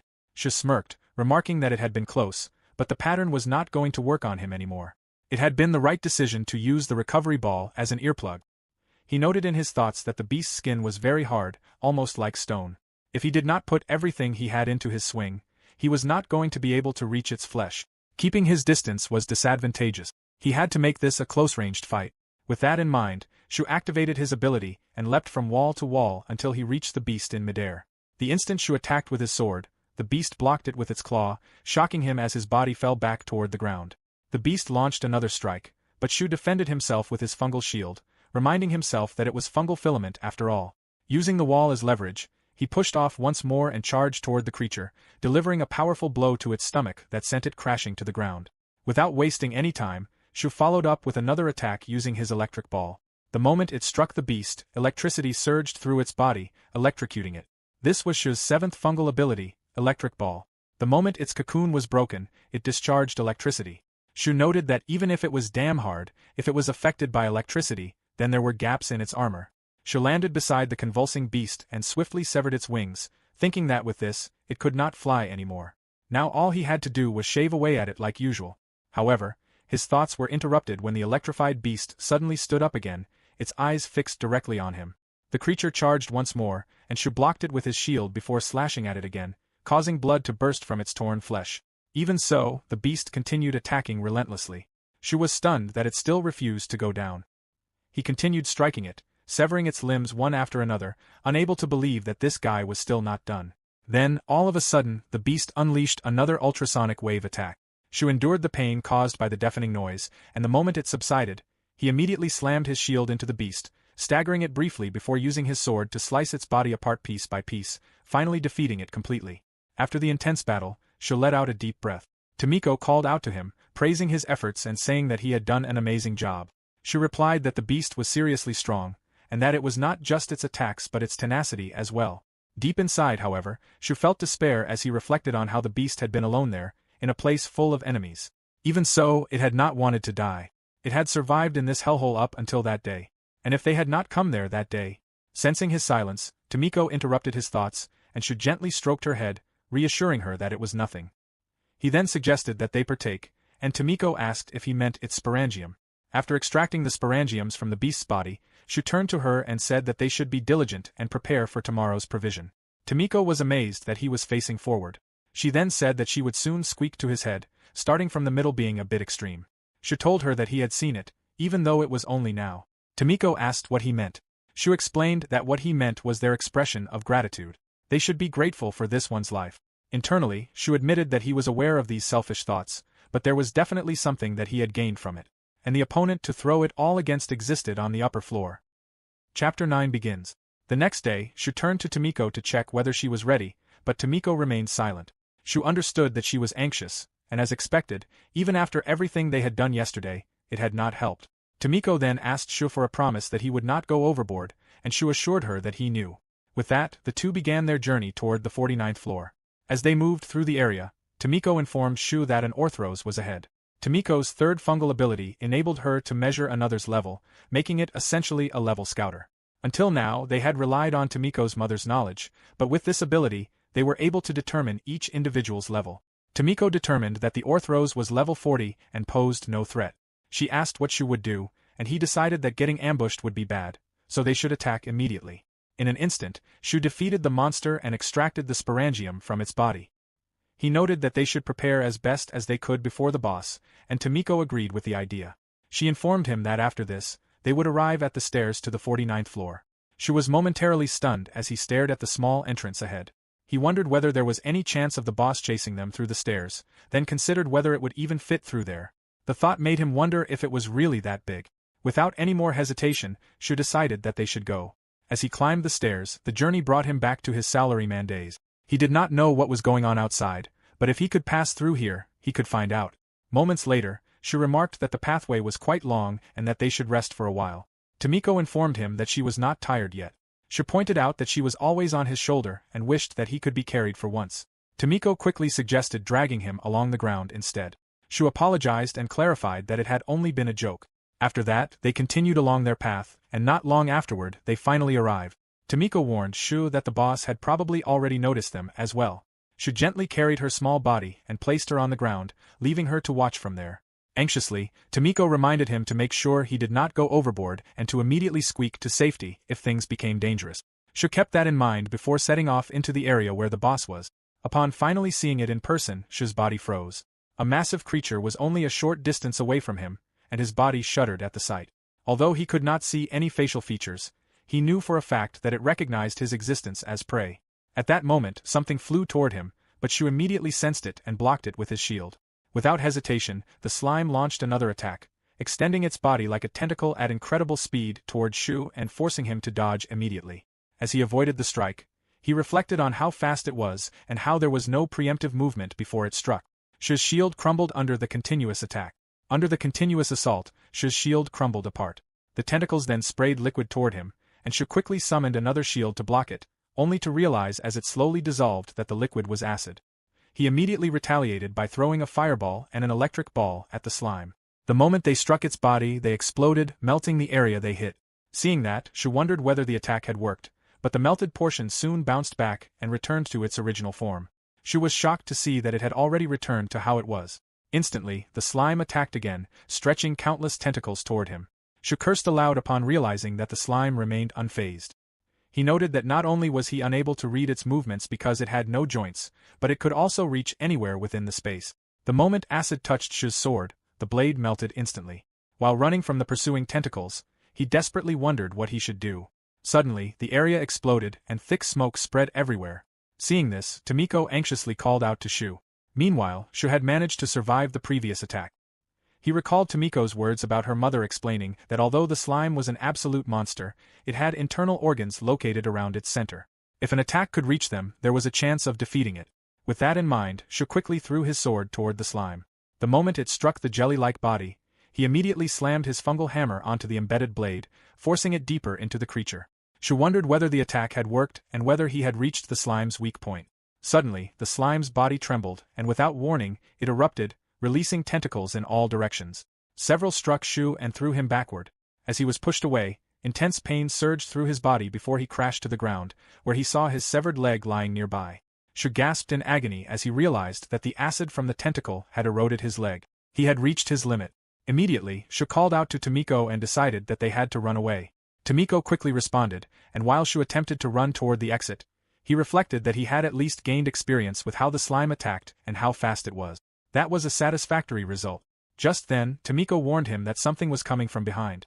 Shu realized that acidic liquid was about to hit him, and when he looked back, he saw that it was approaching rapidly. He recognized the danger and knew that if he were drenched in it, he would have to sidestep the attack. However, Tomiko was there, so he could not dodge. Shu quickly stopped, summoned his shield just in time, and blocked the acid as it splashed against it. Tomiko screamed in concern as she watched him. Afterward, Shu slowly opened his eyes, and the first thing he saw was Tomiko, who worriedly checked whether he had awakened and urged him to hurry down the stairs. Critically wounded, Shu expressed his relief at seeing that she was safe. Tomiko thanked him and said that she would squeak him to the safety zone so he could rest. Right away, Tomiko bit off his skin and dragged him, but Shu groaned in pain and quickly warned her that his body was heavily wounded. Although grateful to her, he insisted that he would do it himself. Slowly, Shu sat up and was shocked to see that his leg had not grown back. Tomiko scolded him, reminding him of what she had said and reprimanding him for squeaking so much simply because he could heal. Because he had taken so much damage, he was still far from recovered. She added that even his delicate features looked rotten, just like Wraith. Despite the pain, Shu smirked and replied with a shaky voice that he guessed he looked a bit more memorable. Internally, he cursed at the horrible last-ditch effort. For now, he decided that returning to the hideout had to take priority over focusing on the pain, especially since the hunger he felt was becoming pretty intense. Just then, Shu's body collapsed on the stairs and rapidly descended to the ground. Tomiko quickly went to him, filled with worry. Shu thought it was strange that Tomiko had made so much progress while he was out cold. However, his dissolved leg and burned skin had yet to recover, and considering how much time had passed, they should have been further along. Shu's eyes widened as he realized that his recovery might have stopped. He then understood that there were so many damaged spots on his body that his stamina had run out, meaning that at this rate, his injuries would not recover and he would be unable to move. Shu let out a cry as he muttered that he needed something to eat. Slowly, his hand reached out toward Tomiko, but it immediately stopped when he realized what he was about to do, and he told himself that it was wrong. However, Tomiko reassured him that it was fine if he ate her. She repeated that he could eat her and that, if doing so meant he would get better, she was fine with it. This time, she would be the one to save him. Tomiko added that if he was Abe Shu, then even if he were alone, he would eventually take down the boss on his own and move up to the surface. Without letting her finish, Shu rejected the idea as foolish and insisted that eating her would not be enough to fill himself. He decided that he was better off eating rock. With that determination, Shu forced himself to eat one, but he coughed non-stop and spat it out. He then asked Tomiko to bring him something, saying that it did not matter whether it was a mushroom or grass. Immediately, Tomiko acknowledged him and went to get something. Tomiko sprinted very fast, and just ahead of her was a goblin. Without wasting a moment, she killed it and dragged its corpse back to where Shu was. She called out to him and announced that she had brought mushrooms and a goblin. She added that she could do it if she tried and that she had squeaked the goblin real good. Shu reacted in amazement, but then he noticed that his hand had begun trembling frantically. He realized that this was no good because if he had zero stamina, his fungal abilities would not work either. Tomiko urged him to hang on. Fired with determination, Shu forced himself to move and hungrily ate the mushrooms. Then he grabbed the goblin's corpse, tore it apart, ripped its flesh, and immediately swallowed it. At that instant, his regenerating abilities activated again. He immediately squeezed some healing balls toward Tomiko and urged her to hold on. In an instant, her body healed. Tomiko asked whether he had recovered. Shu thanked her, acknowledging that it had only been possible because of her. He declared that when they left this place, they would absolutely do it together. After that, they observed the boss from the stairs for a while. Shu reacted in shock upon realizing that the boss was level 70 and questioned whether Tomiko was sure. Tomiko replied that it was strange because, according to her mom, it had been around level 60 before. She pointed out that the outside of the door to the outside was full of slime and explained that, thanks to those cornering monsters, it seemed to have grown. Shu finally understood that this was how it had been able to grow even while in there. He then asked whether there had been any slimes on floor 50. Tomiko answered that there were a few normal ones. Right away they set off to hunt slimes. After killing one effortlessly, Shu understood that its weak spot was just as her mom had said. It could be educational. Suddenly, acid dripped onto Tomiko's fur, causing her to panic over how much the acid was smearing onto her and plead for someone to save her root. Without delay, Shu gave her a recovery ball. In his mind, he noted that if they wanted revenge, they had to observe and study. Outside of that, they could only increase their levels. 2 years passed since he had fought the slime. Shu was finally at level 65 and had 16 fungal abilities, while Tomiko was level 40 and had 5 fungal abilities. Tomiko offered to give Shu a smart haircut with her front teeth if he wanted. Shu pointed out that all she wanted to do was make him bald. Tomiko told him to stop nitpicking and stay still, reassuring him that he would feel a lot of relief. Shu still refused and insisted that she stop because all he wanted was to smooth his face. Suddenly, Shu stopped when he noticed that the unicorn had arrived. He quickly greeted it with good morning, and the unicorn snorted in response. Shu told it not to do that and understood that it was requesting recovery balls. Without delay, he gave one to the unicorn. After eating it, the unicorn was finally satisfied. Shu suddenly called to the unicorn and explained that today they would likely have to part ways. They were going to get revenge on the 49th floor's boss, and if they won, they would go up. They would not return here. He added that it was not set in stone, but the unicorn and they had finally become friends, making it a bit of a shame. Shu told the unicorn to stay healthy and asked it not to forget them. Tomoko added the same request. All of a sudden, the unicorn turned around. Seeing that, Shu wondered if his feelings had not gotten through, but he was glad that they had gotten to meet it in the end. The unicorn suddenly dashed toward the wall and crashed itself against it, leaving both Shu and Tomiko in shock. Shu tried to call out to Unio-san. The unicorn bit its broken horn and dropped it into Shu's hands. Shu reacted in surprise, realizing that the unicorn was giving it to them, something so great. Tomiko reassured him that it was fine because unicorns could regrow their horns, so if they ever met again, it would squeak a brand new horn. Shu turned to the unicorn and expressed his gratitude, swearing that he would take good care of it and that someday he would come and see the unicorn again. Afterward, the unicorn let out a loud shriek before sprinting away.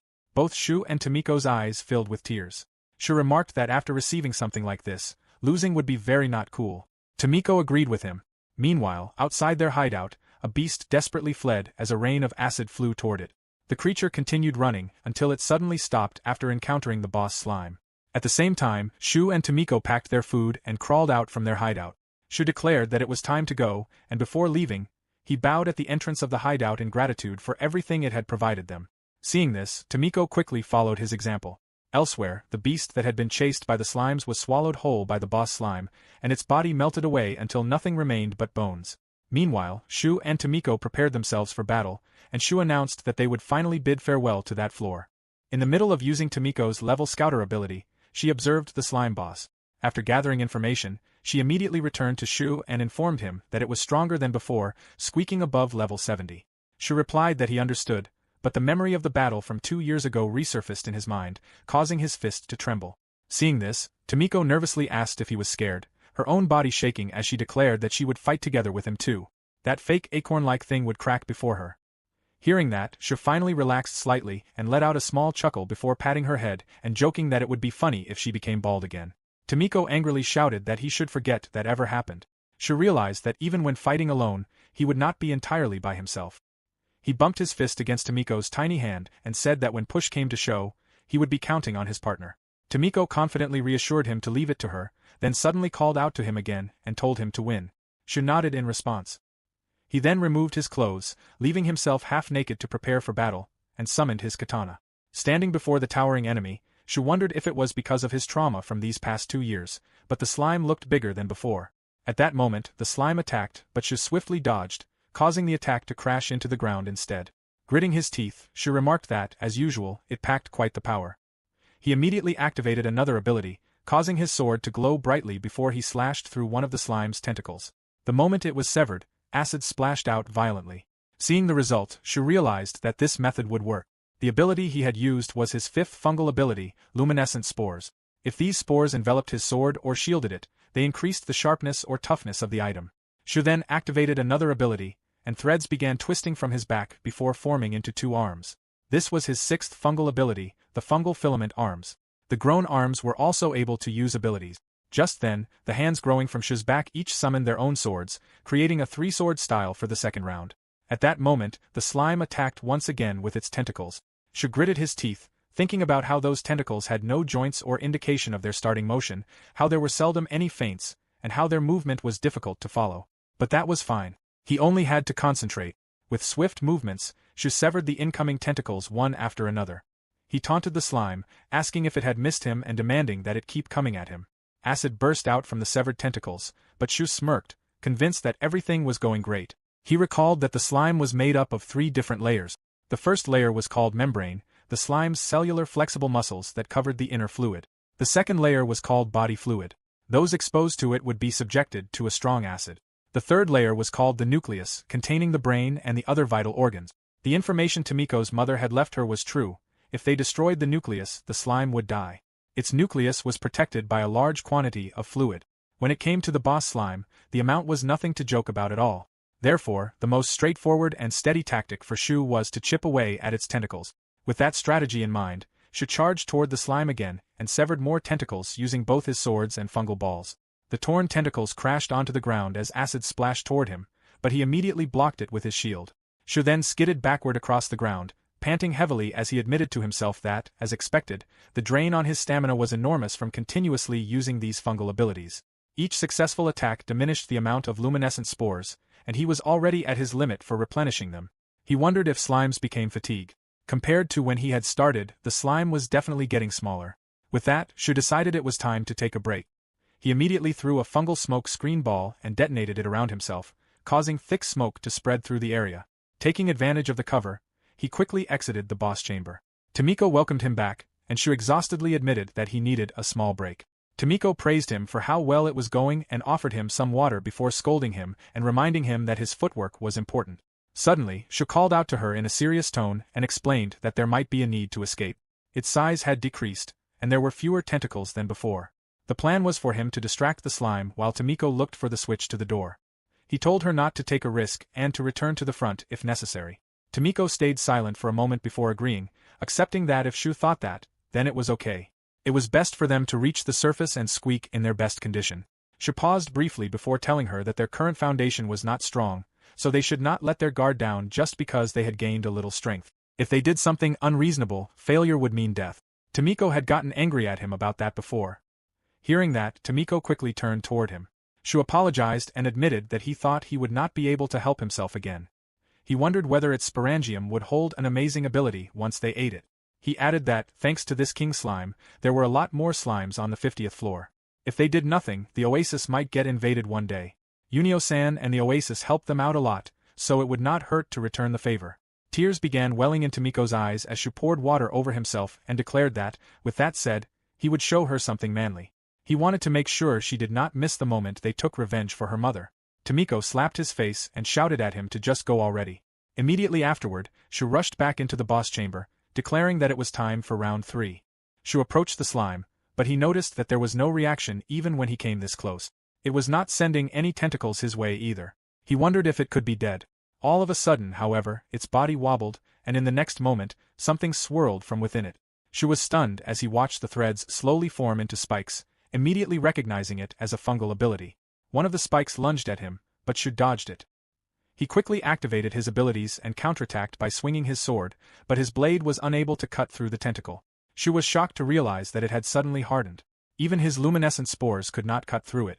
The slime launched another attack, slamming Shu with its spiked tentacle, but he managed to dodge again. He noticed that the tentacles had gained increased destructive power due to the fungal ability. However, the slime could now bring out only 3 of them. The hardening of the tentacles extended only around the middle point. If that was the case, Shu would close the gap and aim for its root. The moment he severed the tentacles, acid splashed toward him, but he quickly blocked it with his shield. Another 2 tentacles charged at him from behind. Before they could reach him, Shu leapt into the air and landed back on the ground. He alarmed himself at the danger, realizing that the slime had changed its attack pattern just now. However, he now understood how it attacked. It was just as Tomiko had said, and he would stake everything on his footwork. Meanwhile, Tomiko hugged her tail tightly as she watched the battle anxiously. She immediately steeled herself, certain that everything would be fine. Silently, she cheered Shu on and urged him to do his best. After cutting off all the tentacles, Shu smirked as he finally saw the nucleus inside the slime's body. He determined that one more strike would be enough if he pierced it with his fungal filament arm. His thoughts immediately faded when the slime suddenly disappeared from its spot and appeared right above him. Shu was momentarily stunned. The slime morphed into spikes and immediately crashed into him. Shu barely managed to dodge it. He reacted in disbelief as he realized that the actual body itself was now coming at him. The slime suddenly squirmed and then shot a spike at Shu. He quickly dodged it, causing the spike to crash into the wall instead. Shu noted internally that it definitely possessed destructive power, but it was shaving away its own body fluid to attack. And if it continued to do that? Suddenly, at that moment, one of the slime's attacks struck Shu's arm, melting it instantly. However, his arm regenerated in no time. Shu panted heavily as the slime's body shrank back to its original size. Deep inside, Shu wondered what this was. It was not as though he was not afraid, as he was still in the middle of an extremely dangerous situation. Yet, the feeling of barely managing to stay alive was a little fun. He would no longer be returning to a simple salaryman. Shu noted that the slime had become much smaller and that its movements had grown dull. He then urged the slime to come at him. Immediately, the slime transformed into a massive spike and charged straight toward him. Shu slid beneath it and drove his sword into its body, dragging the blade along as he moved and slicing the slime in half. The creature's fluids splashed everywhere as its body split apart, exposing the nucleus hidden within. Shu slowly approached it, ignoring the acid beneath his feet as he walked toward the exposed core. He quietly apologized before ending its life completely. The moment he sliced through the nucleus, the remaining fluids spilled out everywhere. Shu's body wavered slightly as he realized that he had won. Meanwhile, Tomiko approached the slime's corpse, glared at it, and stomped on it, believing that it deserved what had happened. Even so, she held no hard feelings toward it. When Shu called out to her, Tomiko immediately jumped into his arms while crying. She thanked him and expressed all of her gratitude through her squeak. Through her tears, she conveyed how glad she was that he was okay. Shu smiled gently as he accepted her feelings, though inwardly he wished she would stop drilling into his nipples. He then urged Tomiko to leave with him so they could go and see the sun above. At that moment, however, a quiet voice suddenly told them to stop. The parasite reflected that, together with its hosts up to that point, it had battled this man many times. Every time it saw him, he became stronger and more beautiful. However, its host this time had been very powerful. The parasite was convinced that victory against it had not been possible, but one question remained: how had that man done it? Even after its link with the slime had been cut, it could still clearly picture the light Shu had created. The parasite wanted to meet him again, so it decided to go after him. In its current state, the parasite could interfere with the consciousness of small hosts. No matter how many times it had to experience death, it would absolutely reach Shu. Moments later, they finally found the switch, which was embedded somewhere very hidden. Tomiko immediately pushed the button, and in an instant, a rumbling sound echoed as the entrance finally opened. Shu noted in his thoughts that it was as expected of a boss sporangium. Their levels had gone up, and they had also gained new abilities. Tomiko's level increased to 41, giving her a total of 6 fungal abilities, while Shu's level increased to 66, giving him 17 fungal abilities. Now that they had overcome the biggest obstacle, there was nothing stopping them from going to the surface. Shu stepped forward excitedly, eager to head all the way to the surface with Tomiko. However, he soon realized that it was not that simple. They sprinted through the narrow path, only to encounter more slimes, leaving Shu sick of dealing with them already. Later on, they reached the 41st floor. A beast charged at them, but they countered its attack and killed it immediately. As they ate its sporangium, Shu remarked that the beast had been fairly strong as well. Tomiko revealed that it had been around level 40. Shu wondered if they could sell its fur and whether they should collect anything that looked valuable to sell on the surface. Still, he realized that if they had to deal with the small fry as well, he would eventually run out of stamina. With that, he decided to scatter repellent spores by activating his 13th fungal ability. Shu then wondered whether the spores worked on Tomiko, but Tomiko scolded him for comparing her to beasts. Afterward, they continued along their path. Shu noticed that the higher they ascended, the less space there seemed to be on each floor. As their speed continued to increase, 12 days passed since their battle to the death with the boss. When they reached the 20th floor, they walked along the path while Shu realized that his tension was fading. Tomiko pointed out that it was because his goal had been achieved. Shu agreed and noted that it was especially important to be careful at times like this, or they would end up making a stupid mistake and die a foolish death. Tomiko remarked that he had improved. Shu proudly acknowledged that, naturally, it was him after all. When Tomiko did not agree with him, Shu turned toward her and urged her to say something, then admitted that his remark had been his fault. Suddenly, a loud noise echoed nearby. Tomiko notified Shu that a fight was taking place over there. Shu remarked that whoever was fighting sure was going at it without a care, then suggested checking it out with her. Tomiko immediately refused and urged him to wait, having realized that one of the combatants was somehow a human. She confirmed that she could hear a human voice. Shu reacted in shock upon hearing this. Tomiko urgently added that the humans were likely being chased by a beast. Shu nervously realized that it was bad and that his tension was rising again. Tomiko glared at him and ordered him to hurry and help the person already, calling him a fool. Hearing that, Shu immediately rushed toward the scene. Nearby, a man was panting heavily while facing a terrifying beast. Just then, Shu arrived and checked whether he was alright, but the man quickly warned him not to come any closer because it was a fully matured one. Tomiko informed Shu that the large beast was around level 40 while the human was about level 20. If Shu did not save them now, it was only a matter of time. However, Shu hesitated, wondering whether it was really okay for him to help.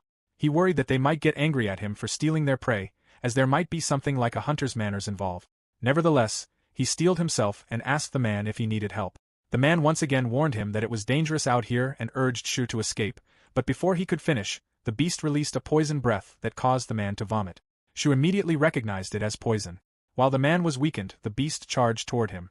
Without wasting a second, Shu called out to Tomiko and slammed himself into the beast, stopping it in its tracks. He entrusted the man to Tomiko and she quickly obeyed. Shu then faced the beast, noting that despite the level difference, it seemed like a handful. Despite its large frame, he could not see any openings in its movements. In that case, he would have to use something whose length he could change. Shu immediately summoned his fungal hammer. The instant the beast charged at him, he blocked its attack with his shield, and was shocked by how heavy it was, wondering whether the beast was some kind of cannonball. He immediately activated another ability to increase the hammer's attack power. Raising the weapon, Shu quietly expressed that he had no hard feelings before smashing the beast's head with overwhelming force. The creature's body crashed lifelessly onto the ground. Shu released a heavy sigh before turning toward Tomiko and checking how things were going on her side. Tomiko reported that the man seemed to be conscious but was unable to move, leaving them to determine what they should do. Immediately, Shu searched for herbs that could neutralize the poison in their stock. Suddenly, Tomiko suggested using that ability instead, as it might work. Shu immediately activated his 11th fungal ability, the green ball. It was a fungal filament ball containing a substance similar to that of the recovery ball. During an experiment, they had discovered that a rat poisoned after eating a mushroom recovered after drinking the ball's liquid. With a chance of success, Shu decided that they should try it. Shu lifted the man's goggles, and the moment he saw his face, he was stunned. Inwardly, he could not help but think that the boy was pretty. Although it had not been intentional, he had thought the boy was cute. He was supposed to be into girls, so he wondered what was wrong with him. Seeing Shu flustered, Tomiko noticed something was wrong, but Shu immediately snapped out of it and reminded himself that this was not the time to be flustered and that he needed to hurry. At the same time, he felt that having someone else drink their only liquid was somewhat immoral. Nevertheless, Shu squeezed the ball and made the boy drink it. Just then, the boy woke up. He immediately sat up and was surprised to see Shu, who advised him to stay still for a bit. At that moment, the boy's body staggered, prompting Shu to advise him to rest a little longer. The boy then wondered whether Shu had been the one to neutralize the poison. Shu revealed his 11th fungal ability to him and indicated that it was what he had meant. Without hesitation, the boy immediately consumed the fungal ball. Shu was shocked that he had eaten it just like that, but the boy simply swallowed it before bowing deeply in gratitude for being saved. Shu froze for a moment. It had been 5 years since he had woken up in this metro, and having a normal conversation with another person felt almost unreal. Overwhelmed, Shu teared up and quickly turned away, apologizing as he asked the boy to wait for a moment. Tomiko pointed out that he was crying, and Shu bluntly told her that she did not have to point it out. After things settled, the boy introduced himself as Ikari Noa, a hunter from the Ikebukuro tribe. Shu introduced himself as well, followed by Tomiko doing the same. Ikari then looked at Tomiko and identified her species as a species of Nakano carbuncle. Tomiko was surprised and wondered whether he had met her species before. Ikari answered that he had not and admitted that this was his first meeting with one, though he had heard stories from his great-grandfather. Meanwhile, Shu was dumbfounded by how little surprise Ikari showed. He wondered whether talking animals were actually common. More importantly, he wondered what Ikebukuro and Nakano were, as well as what Ikari meant by tribe. Ikari remarked that Shu was amazing for being able to solo a fully grown Catoblepas. He admitted that doing so was impossible for him because he could not find an opening to run away, and Shu had really saved him there. Hearing that, Shu sighed in relief, glad that Ikari was not angry about him stealing Ikari's prey. Ikari then wanted to talk about all sorts of things, but he suggested doing so while dismantling the beast. He pointed ahead and indicated that there was running water in that direction, suggesting that they head there. However, Ikari struggled to drag the massive body. Shu noticed its weight and decided to help, causing Ikari's expression to brighten as he thanked him. Meanwhile, Shu was stunned when he noticed Ikari's chest, leaving Ikari puzzled by his reaction. When she followed his gaze and realized that he had been looking at her chest, she quickly covered herself in embarrassment. Shu then realized that Ikari was a girl after all. Ikari apologized and tried to explain that she had not been intentionally hiding it. Shu, who was also flustered, decided to pull the beast from the front instead and asked her to push from the back. From his shoulder, Tomiko pointed out that she was a female as well. Shu simply acknowledged it. Deep inside, Shu could somewhat understand why Ikari might be hiding her gender. She was a hunter, so there was no doubt that the world was more dangerous than before. Soon after, they arrived at their destination. Ikari summoned a knife and asked them to wait before beginning to dismantle the beast. She cut into its flesh and reached inside to retrieve the sporangium. She then handed it to them and explained that since the two of them had taken it down, they were free to eat it. Shu decided to share this one with Tomiko and let Ikari eat the other one. Ikari was surprised that it was really okay, then thanked them. Immediately, Ikari ate the sporangium. Shu quickly looked away, reminding himself that he really could not look or he would be arrested. More accurately, the moment he looked at her with such eyes, it would be all over for him. As soon as Ikari finished the sporangium, energy surged through her.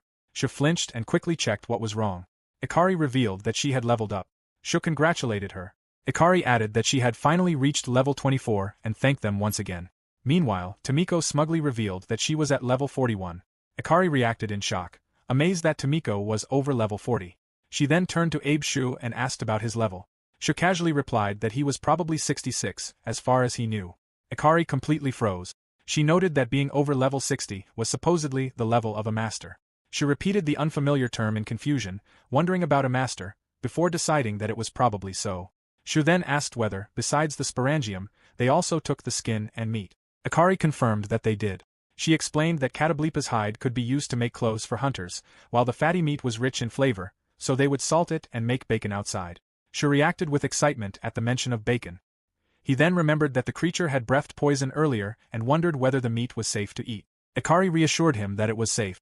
They would not touch the viscera, and a beast this large had plenty of meat to go around. Hearing that, Shu eagerly decided to help and summoned his sword, ready to cut whatever Ikari instructed him to cut. Ikari was surprised that he also used a battle sword in addition to a hammer, large shield, and antidote. She wondered whether his fungal job was something like a holy knight before introducing herself as an artisan. She repeated the unfamiliar terms in confusion, wondering about fungal job and holy knight. Ikari quickly apologized and tried to explain that she was only asking him questions, but she struggled to find the right way to put it. In Shu's mind, he noted that there were far more technical terms than he had expected, making it difficult for him to understand what she was saying. Shu wanted to use this opportunity to tell her about his situation and learn more about everything, but he did not know how she would react. She was the first human he had met here, and she seemed like a good kid. If she thought of him as a bad guy and closed her heart to him, he would probably cry. Still, it was not as though he could avoid telling her. He was her savior, at the very least, so he hoped that would prevent such a reaction. Shu then called out to Ikari and warned her that what he was about to tell her might sound strange, hoping that she would not be offended by it. He revealed that he was probably a person from 100 or so years ago. He came from the old world, where dungeons and hunters did not exist. With that, he began explaining everything from the moment he had awakened. Moments later, Ikari let out a heavy sigh and revealed that she did not believe him. She understood that such a reaction was inevitable. She explained that ever since the Satan slime had been identified 15 years ago, nobody had been able to take it down, yet Shu was claiming that he had defeated it. Shu struggled to find the right words to explain. Just then, Tomiko confirmed that it was true that they had won and that Shu had taken revenge for her mother and her partner. Ikari then asked Shu to let her confirm one thing. She gently held his wrist and pressed her thumb against it, leaving him confused. Suddenly, she sliced his palm, causing a wound and making Shu gasp in pain as he demanded an explanation. Internally, he wondered whether she really was a bad kid after all. Ikari asked him to let her clearly observe how his wound would heal. As she watched closely, the injury began closing on its own. Ikari reacted in shock upon seeing the bluish-black fungal filament and realizing that it was healing much faster than ordinary self-healing. She concluded that it was an immortal fungal ability. Ikari then looked at Shu and questioned whether it was true that he really was someone from the old world, a hero's vessel, the 13th thread reeler.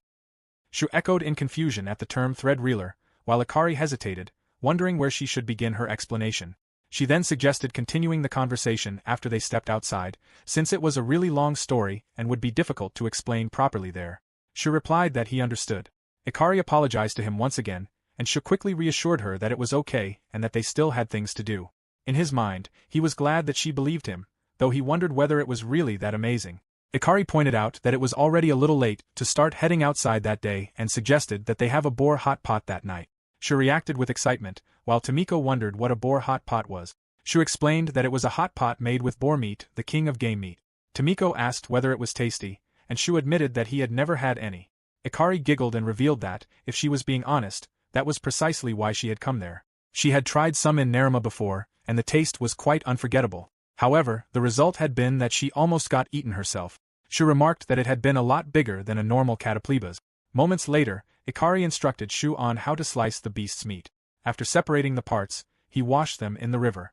Tomiko took a small bite of the raw meat and found it juicier than wolf meat. Ikari instructed that after adding salt, she would tie it up with herbs and hand it to them. She then asked Shu to put it in the bag, and he obeyed right away. Curious, Shu wondered about the mushroom she was adding together with the meat. Ikari explained that it was beefsteak mushroom and that it would absorb the water from the meat. After that, Ikari pointed somewhere and indicated that there was a sort of safe room on the 13th floor where the beast could not enter.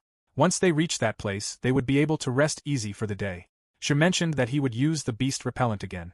As they walked through the narrow path, Shu could see some beasts roaming around and was amazed by how the beasts on this floor looked as if they were little puppies.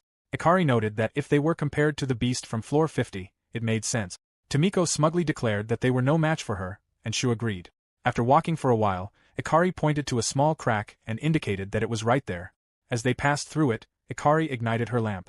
Shu observed that it was pretty dark there, and Ikari explained that there was no firefly moss. She then put down her bag and stretched out her arms, causing Shu's face to flush. He secretly noted that the moment she took off her mantle, it became very clear that she was a female. Now that he took a good look, they were big. Ikari glanced at him, noticing his reaction.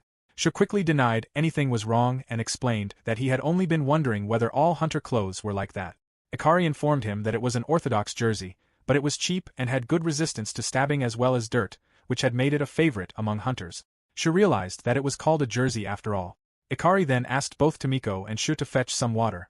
She instructed them that once they exited, they had to turn right and should reach a water source. Following her directions, they reached the place. Shu could not help but feel that it was like they were back at that place, and Tomiko agreed.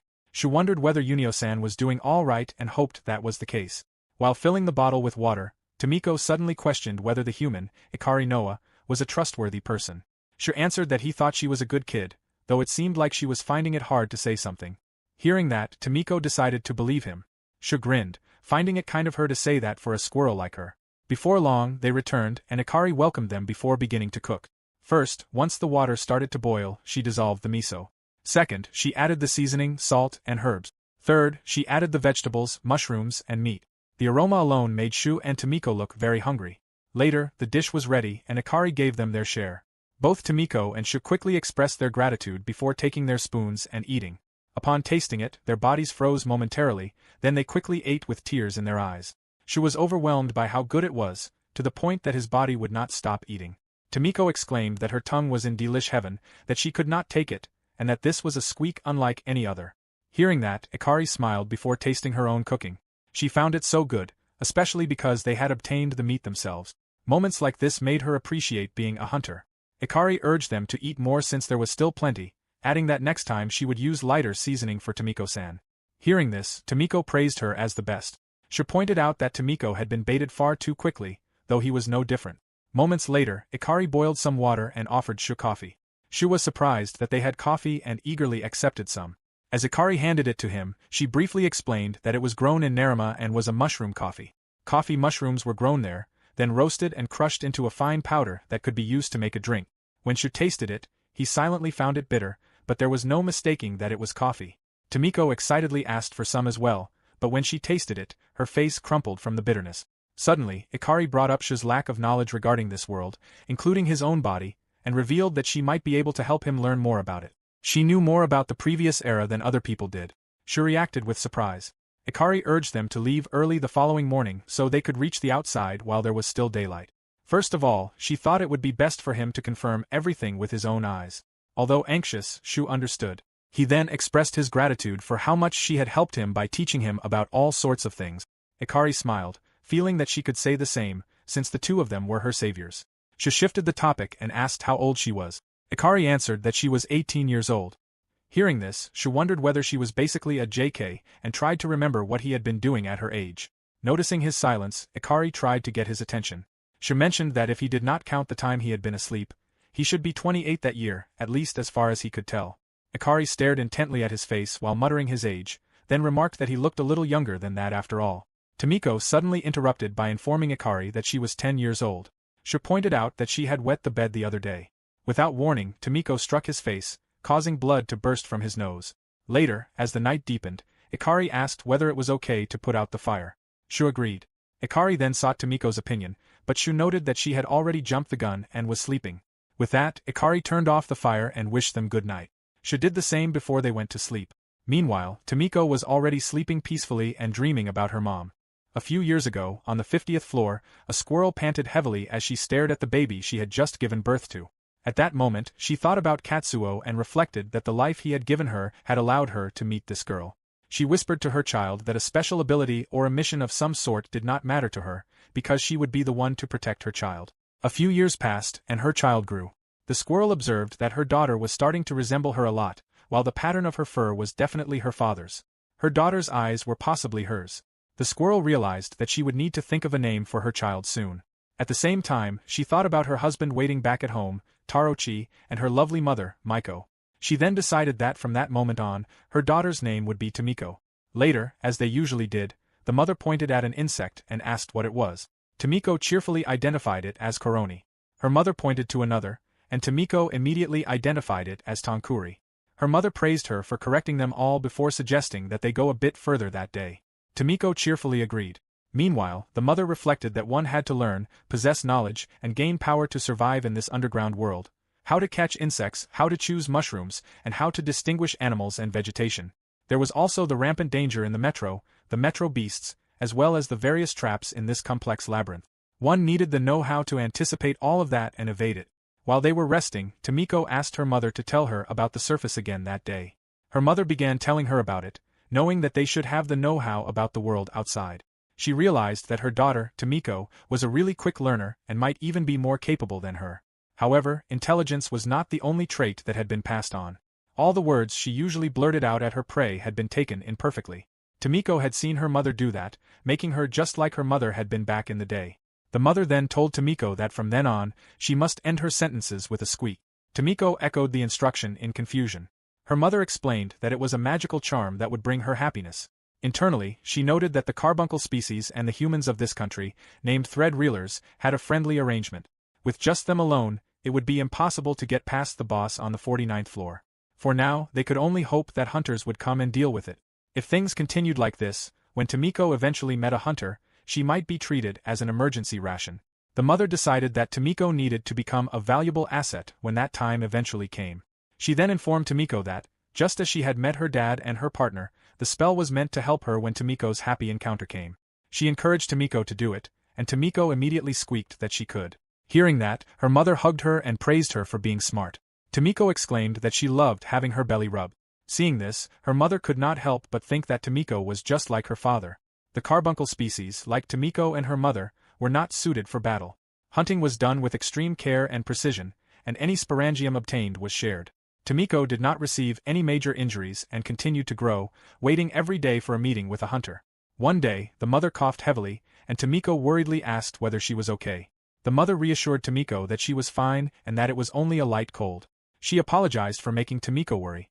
Deep inside, however, she knew that the medicinal herbs were no longer helping and that she was getting worse by the day. She did not have much time left. A few years passed, and Tomiko turned 4 years old. The mother greeted her with a happy birthday. Tomiko stared excitedly at the food in front of her and wondered whether it was all for her. Her mother confirmed that it was, as it was her celebration. While eating, the mother remarked that Tomiko had really gotten big. She had also become very dependable, capable of dealing with the area around them even when she was alone. Her mother added that her fungal abilities were still low and that she was still at level 10, but Tomiko could support her when they hunted. The mother called Tomiko's attention once again and told her that they should aim to reach the surface. Lately, it felt as though the beasts there had become restless, making it dangerous to remain in that place. Deep down, the mother admitted that she really wanted to let Tomiko grow up some more, but once she died, Tomiko would be all alone down there. If they could get past the boss room, Tomiko would be able to go outside even if she was alone. The mother also told her child that she wanted to see Tomiko's dad again. He was very kind, and she wanted Tomiko to meet him as well. However, at the mention of the 49th boss, Tomiko hesitated. Seeing this, the mother remembered that they had talked about it before, including Katsuo and how frightening it was. Tomiko expressed her desire to stay there with her mother. The mother called Tomiko's attention and reminded her that they had talked a lot about the outside world, about the sky being very high, abundant forests, and large human cities. Tomiko's father was also waiting for them at their hometown. Sooner or later, they would have to take on that challenge, and they would leave the place alive. The mother was certain that if they both tried together, they could sneak past that slime. Tomiko began to tremble, her voice shaking as she thought about the sun, how bright and pretty it was, and how much she wanted to squeak at the sun together with her mommy. Hearing this, the mother held Tomiko's hand and made it a promise that they would go look at the sun together.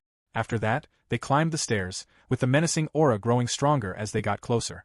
The mother reflected that during those 4 years, she had often come to check on it. The slime had grown even bigger, and even a master class rank hunter would probably lose against it. Meanwhile, Tomiko began trembling in fear.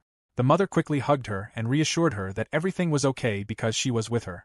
The mother noted in her thoughts that their plan was to search for the switch for the trapdoor somewhere behind the boss slime.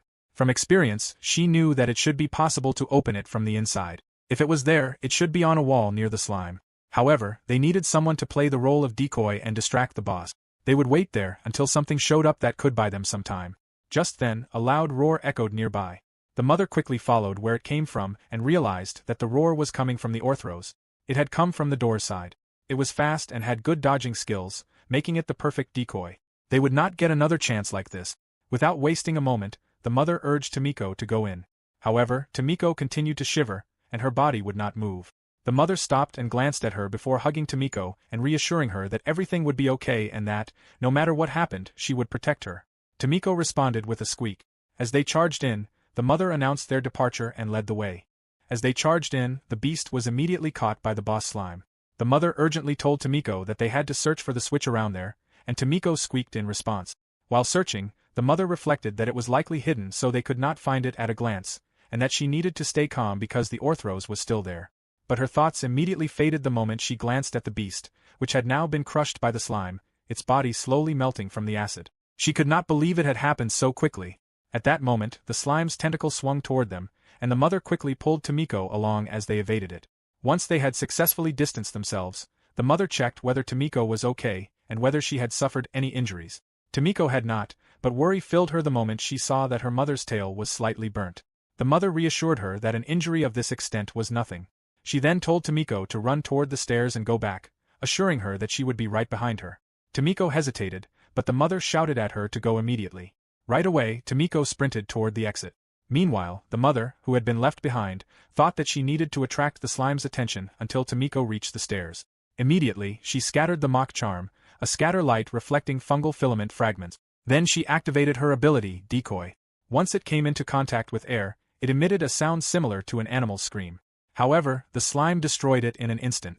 While evading its attacks, the mother realized that her plan was working and that she could buy some time with it. Without wasting a moment, she activated another decoy and then scattered the mock charm. When Tomiko finally reached the exit, she quickly called out to her mother. Seeing that, the mother was glad that Tomiko had made it. She then urged Tomiko to go down the stairs ahead of her, assuring her that she would be there soon. But the moment she sprinted forward, she suddenly coughed, causing her body to collapse onto the ground. When she managed to stand again, it was already too late. The slime's tentacle smashed into her body, sending her tumbling across the ground until she crashed into the wall. Heavily wounded, the mother realized that she had been unable to dodge it and that she needed to get back quickly. She forced herself to rise, but her body would not move. She watched Tomiko cry as she called out to her mother. The mother silently apologized to Tomiko for leaving her alone in a place like this. It was because Tomiko had been there that she had been able to make it this far. She had wanted to show her much more of this world, and she wished for the child to find happiness from that point onward. At her final moments, the mother reached out her hand toward Tomiko, expressing her love for her. After that, Tomiko returned to the 50th floor, crying non-stop as she repeatedly called out to her mom. Days passed after the incident. Tomiko lay on their bed, thinking about her mom and how much she wanted to go with her. Her mom had promised that they would look at the sun together. Tomiko reflected that she still did not have any abilities and could not even leave this place, much less level up. She had to search for a sporangium that she could obtain. It was extremely rare to find a dead body with an intact sporangium or a metro beast on the verge of death, because beasts that preyed on others did so for the sake of eating the sporangium. For those who could not hunt alone, however, that was the only option remaining. As Tomiko searched through a beast's corpse, she realized that there was no sporangium there either and wondered where else she could look. Just then, she heard a small noise echoing nearby. When she glanced toward it, she found a pup and a dead wolf. The pup's cries continued to echo. Tomiko hesitantly approached the pup, apologizing before lifting its body and biting off its neck. Tomiko continued searching wholeheartedly, and after half a year of scraping by through sheer luck, she finally leveled up and gained a new fungal ability, enhanced hearing. She was amazed by her ability to hear all sorts of sounds and realized that this was what an ability felt like. She wished that she could show it to mommy as well. Then, one whole year had passed since her separation from her mother. One day, Tomiko suddenly heard a noise. She had never heard that type of sound before. It was not a cry, but it was similar to the sounds made by her and her mom. When she finally arrived, she saw a naked man and a dead wolf lying on the ground. Tomiko secretly observed from nearby, realizing that the creature was a beast she had never seen before. She wondered if it had defeated the ghost wolf. She then noticed that the creature's head was injured, its skin had a squeaky softness, and it had long, thin legs. It could not be. Was this the thread reelers that Mom had talked about? A hunter? But it was strange that it was not wearing clothes to substitute for fur. A sporangium lay right in front of the creature, but it was not eating it and did not seem to have any stamina left. Tomiko wondered if it was really a hunter.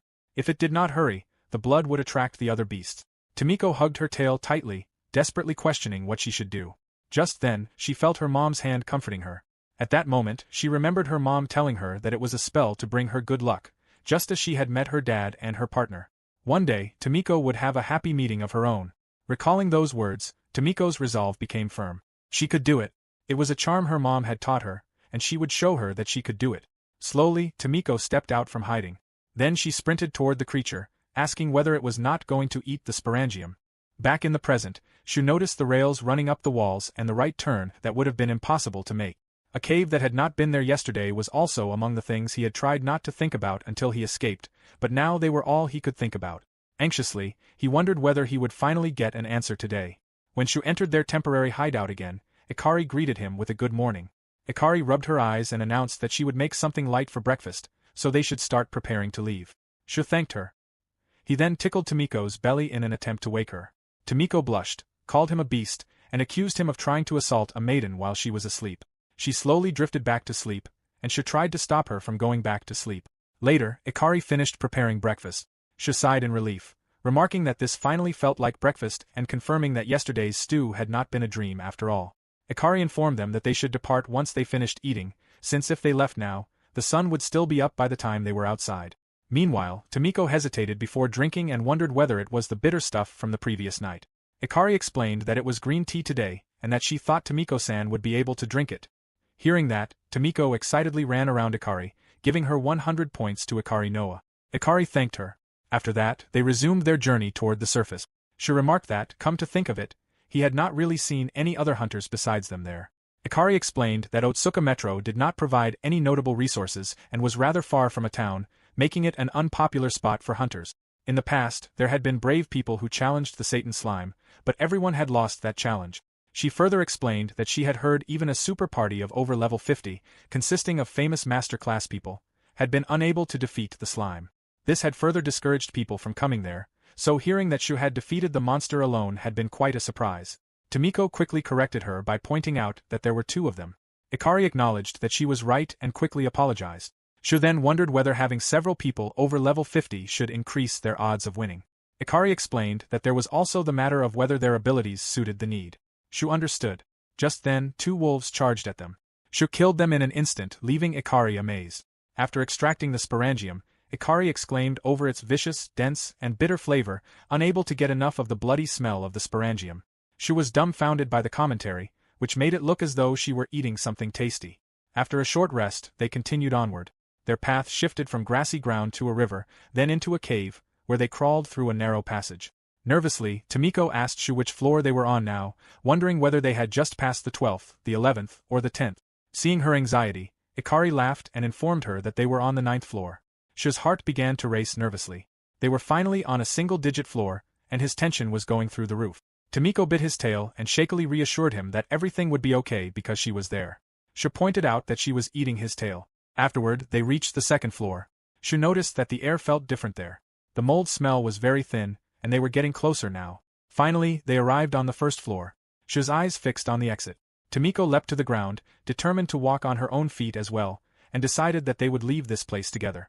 Shu smiled at her and agreed that they would go to the promised land. When they finally stepped out of the dungeon, they were greeted by a bright light. Tomiko found it extremely bright and realized that the sun was above them. She quickly covered her eyes from the brightness. Ikari warned her that she could not stare at it because her eyes were not used to it after being underground for so long. Tomiko marveled at how pretty it was. The ceiling was so high and its blue color revealed that this was the sky outside, the world itself. Tomiko began to cry as she whispered that she had done it and that she had exited the metro, thinking of mommy. Meanwhile, Shu stood frozen, his eyes filled with shock. He recalled Tomiko's mother saying that the outside world was very beautiful, but he had never known how much of that was really true, since it could have been a ruse to keep Tomiko's spirits up. Shu knew what the world looked like and had therefore been prepared for it. A destroyed, barren landscape full of rubble after Tokyo had fallen and human civilization had collapsed. Yet what stood before him was nothing like what he had expected. In disbelief, Shu wondered whether this was really Tokyo. Staring at the towering strange plants around them, Shu could not believe that this was Tokyo. Ikari called out to him and suggested that they survey the land from there, believing they would be able to see the town as well. Tomiko excitedly agreed, wanting to see that human town. Immediately, they followed Ikari and climbed up to the cliff. But the moment they arrived, Shu was once again shocked by what he saw. Ikari explained that, in the Great Tokyo woodlands, this whole area of New Tokyo was covered in fungal plants. Shu was horrified as he struggled to comprehend how any of this could be Tokyo and how everything could have changed so much in 100 years. Ikari revealed that she had heard from her great-grandfather that Tokyo had once been a crowded city full of tall buildings, with far more people living there than there were now. Shu was confused by the mention of her great-grandfather. Ikari explained that he had been a person from the previous era, but that he had died 8 years ago. Shu understood. Ikari then took a small notebook from her pocket and explained that it was a notebook from her great-grandfather's early years, vaguely describing the happenings of their era. Shu was shocked to realize that these were notes from a person from his time. Ikari added that some areas of the notebook were too damaged to read, but fortunately, this part was written clearly. She began reading the text. It described the Tokyo judgment of 100 years ago. Inside the Tokyo metropolitan area, on a certain day, a strange event had taken place at a Tokyo metro station. A previously non-existent route had suddenly appeared. The tracks continued through a hole made in the wall, and a weak scent of fish wafted from the hole. Similar reports came one after another. Because of this, the Tokyo Metro halted operations, stating that serious defects had been found in the tunnels and tracks of each line. Teams of people were sent to investigate, but none of them returned. Teams were then sent to search for the missing people, but they did not return either. At that time, the mysterious lines continued increasing. After that, 2 disasters occurred that came to be known as the Tokyo Judgment. The first was a flood event from the metro.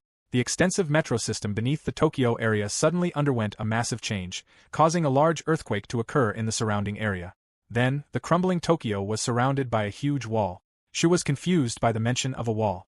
Ikari pointed ahead and indicated that it could be faintly seen in the distance. She explained that it was said to be part of the metro, a large wall, and that the area beyond it was New Tokyo. More precisely, the wall surrounded the central part of Old Tokyo. Shu froze as he realized that, in other words, the underground metro had overflowed explosively, causing Tokyo to collapse. The wall had emerged, and contact with the outside world had ceased. He could not believe that all of it had happened in just one day. Ikari further explained that a lot of people had fallen victim to the disaster. Even so, more than 10 million people had survived it. Everyone waited for help to arrive from the outside. However, the second disaster was the fungal pollution outbreak. An unknown fungus began spreading from inside the metro and quickly covered the walls, destroying everything in its path. Shu was confused by the mention of fungus. Ikari explained that it was an existence completely different from any other fungus, and after a while, it was named the super fungus. Paper, machines, metal, power lines, glass, plastic, buildings, homes, and all infrastructure were destroyed. Knowledge, history, society, art, communication, science, and culture were destroyed as well. Everything above ground was lost. Ikari further explained that the super fungus was infectious, and many people died because of it. Her great-grandfather, like everyone else who survived, searched for a place to stay. The place they chose to escape to was the metro. She was confused by the fact that the fungus had been spreading from inside the metro. Ikari confirmed that this was indeed the case. In the midst of such an infectious fungus, people gradually developed a natural resistance to it. This was how their ancestors came to be and how the thread reelers began. They created many colonies throughout the metro. They endured the 10 years it took for the pollution to dissipate on the surface and eventually returned there, by which time the surface was already filled with fungal plants. They then began restoring humanity on the surface. They hunted beasts, cultivated land, and built houses for people to stay in. It was because of them that they existed there in the present. The people who lived in the metro knew very well that it contained an abundance of resources, as well as the sporangium possessed by the metro beast. For those who wanted to occupy the metro, the power gained from sporangium was indispensable. Thus, the profession of hunters that existed in the present began. Afterward, Ikari closed the notebook. It summarized the ending and beginning that her great-grandfather had witnessed. Tomiko remained dazed, while Shu fell into despair. He understood everything that Ikari had explained, but he still wondered what existed beyond the wall. Ikari drooped and quickly apologized. She admitted that they had never been able to cross that wall. Shu was confused by what she meant. Ikari explained that she had heard that even birds could not fly over it. It was not simply a wall, and interfering with or attempting to cross it was considered one of the taboos. Shu was stunned. There was no information about the outside because they could not do anything about it. He wondered what kind of mystery trip this was. He then asked whether Ikari knew about airplanes or helicopters. Ikari knew what those were, but she had never seen either of those machines herself. The government or the metro order might know more. Shu understood and thanked her, finally grasping the situation. He then sat down on the ground, overwhelmed by despair. Tomiko worriedly called out to him. Shu silently recalled his memories from before everything had happened and realized that all of it might already be gone, even his home. Everyone fell silent while Shu quietly cried. Suddenly, something approached from a distance. It was coming toward them, and in that instant, Tomiko sensed it and quickly turned around. But in a swift motion, the creature snatched Tomiko from Shu's shoulder. Shu was momentarily stunned, unable to understand what had just happened. Tomiko's screams echoed loudly. Shu shouted her name as he realized that she had been taken by a bird. Tomiko cried out as her body was quickly carried away from them. Shu clenched his teeth, realizing that at this rate she would be fed to the chicks. He quickly handed his coat to Ikari, apologizing and leaving her to take care of it. He then activated his ability, and in an instant, 2 arms appeared on his back. Seeing this, Ikari was shocked. Without hesitation, Shu leapt into the air. He grabbed a nearby tree and swung himself from one tree to another until he got close to the bird carrying Tomiko. He only needed a little more distance. He activated another ability and was about to strike the bird, but its body was suddenly severed in half, causing its grip on Tomiko to loosen. Tomiko's body began to fall, but Shu quickly caught her just in time, and the 2 of them began falling through the trees. After they landed, Shu realized that he had not thought about the landing. He then checked whether Tomiko was okay. Tomiko screamed that she had been very scared just then. Shu wondered what had happened there, and Tomiko pointed somewhere. Shu told her that he could not look and urged her to move away from his face. Tomiko explained that she had turned that bird bastard into rust for her squeak by using her super hardening ability. Shu could not help thinking that she had become quite the fierce beast. Just then, Ikari arrived, panting heavily, having finally found them. Shu was surprised and quickly apologized to her, saying that he would come to her right away. Ikari quickly refused and reassured him that she was okay. More importantly, she wanted to know whether he could see the town from up there. Shu stared into the distance and saw that it was really there. Ikari informed him that the town he was looking at in the distance was called Sugamo, while the big tower he could see marked the territory of the Ikebukuro tribe. Shu's face lit up as he realized that Ikari-san belonged to the tribe. Ikari confirmed it and added that she was also registered at the Bukuro's branch guild. Shu landed back on the ground and asked whether they were heading to Ikebukuro. Ikari explained that she was thinking of going to Sugamo instead. Shu wondered whether Ikebukuro was closer, since it looked like a big town as well. Ikari agreed but insisted that she simply thought it would be better for them if they went to Sugamo. Hearing this, Shu could not help wondering about the reason. The distance was no more than a jump from one station to another, yet it felt like it was something that was not easy for Ikari to say. He thought he understood now. It had to be his full-body wolf appearance that was making her refuse the idea.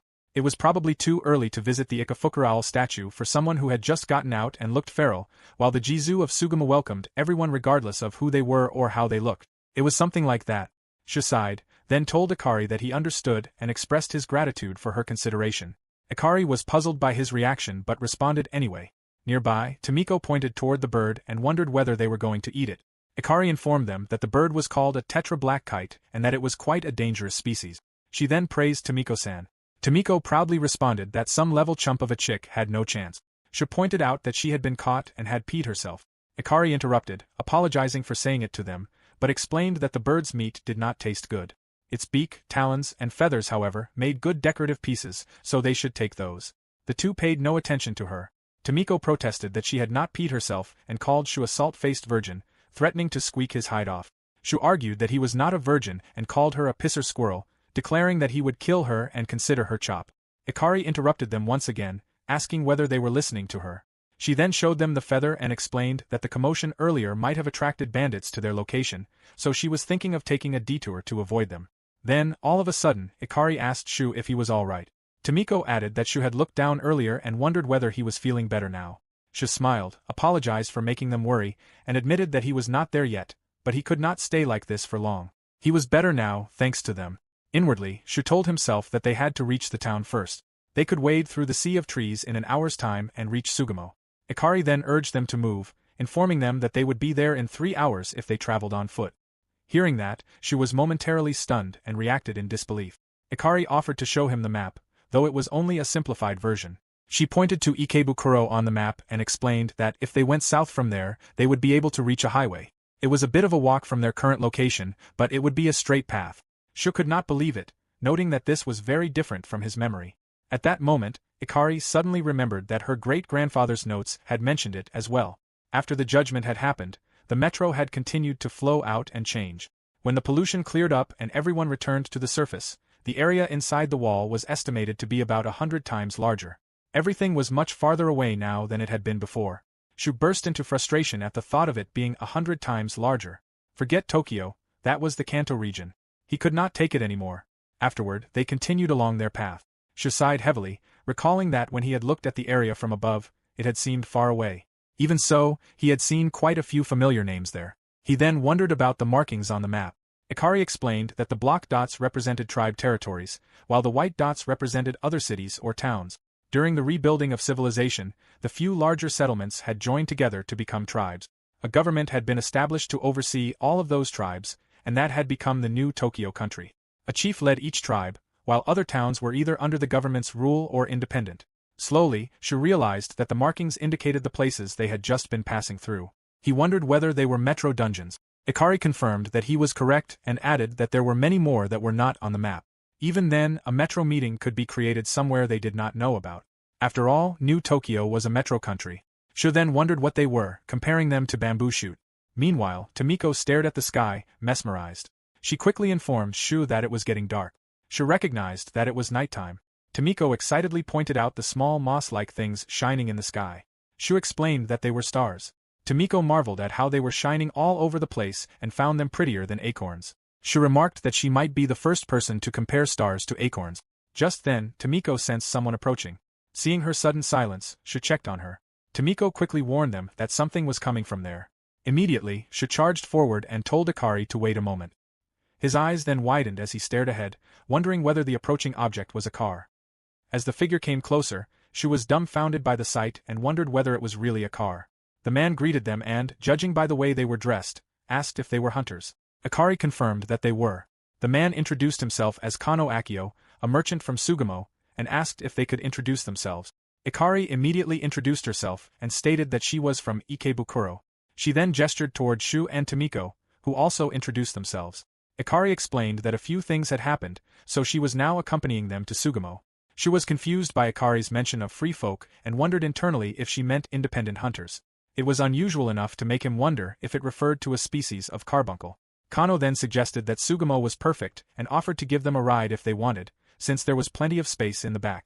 Ikari asked if that was all right. Kano admitted that a wheel had come off while he was returning from Kagurazaka, which had taken a long time to fix. He had been really scared of the bandits as the sun was setting, so traveling with hunters would be reassuring. Ikari expressed her gratitude and accepted the offer, then checked whether it was all right with her partners as well. Shu agreed. Inwardly, however, Shu nervously thought about traveling by car at night and the bandit. He immediately shook off the thought, assuring himself that there was no way anything like that would happen. Tomiko smugly declared that she knew nothing about any bandits or the government, but as long as they were squeaking with her, there would be no problems. Shu warned her that things would go wrong if she kept setting up such flags. Later, they rode in the car.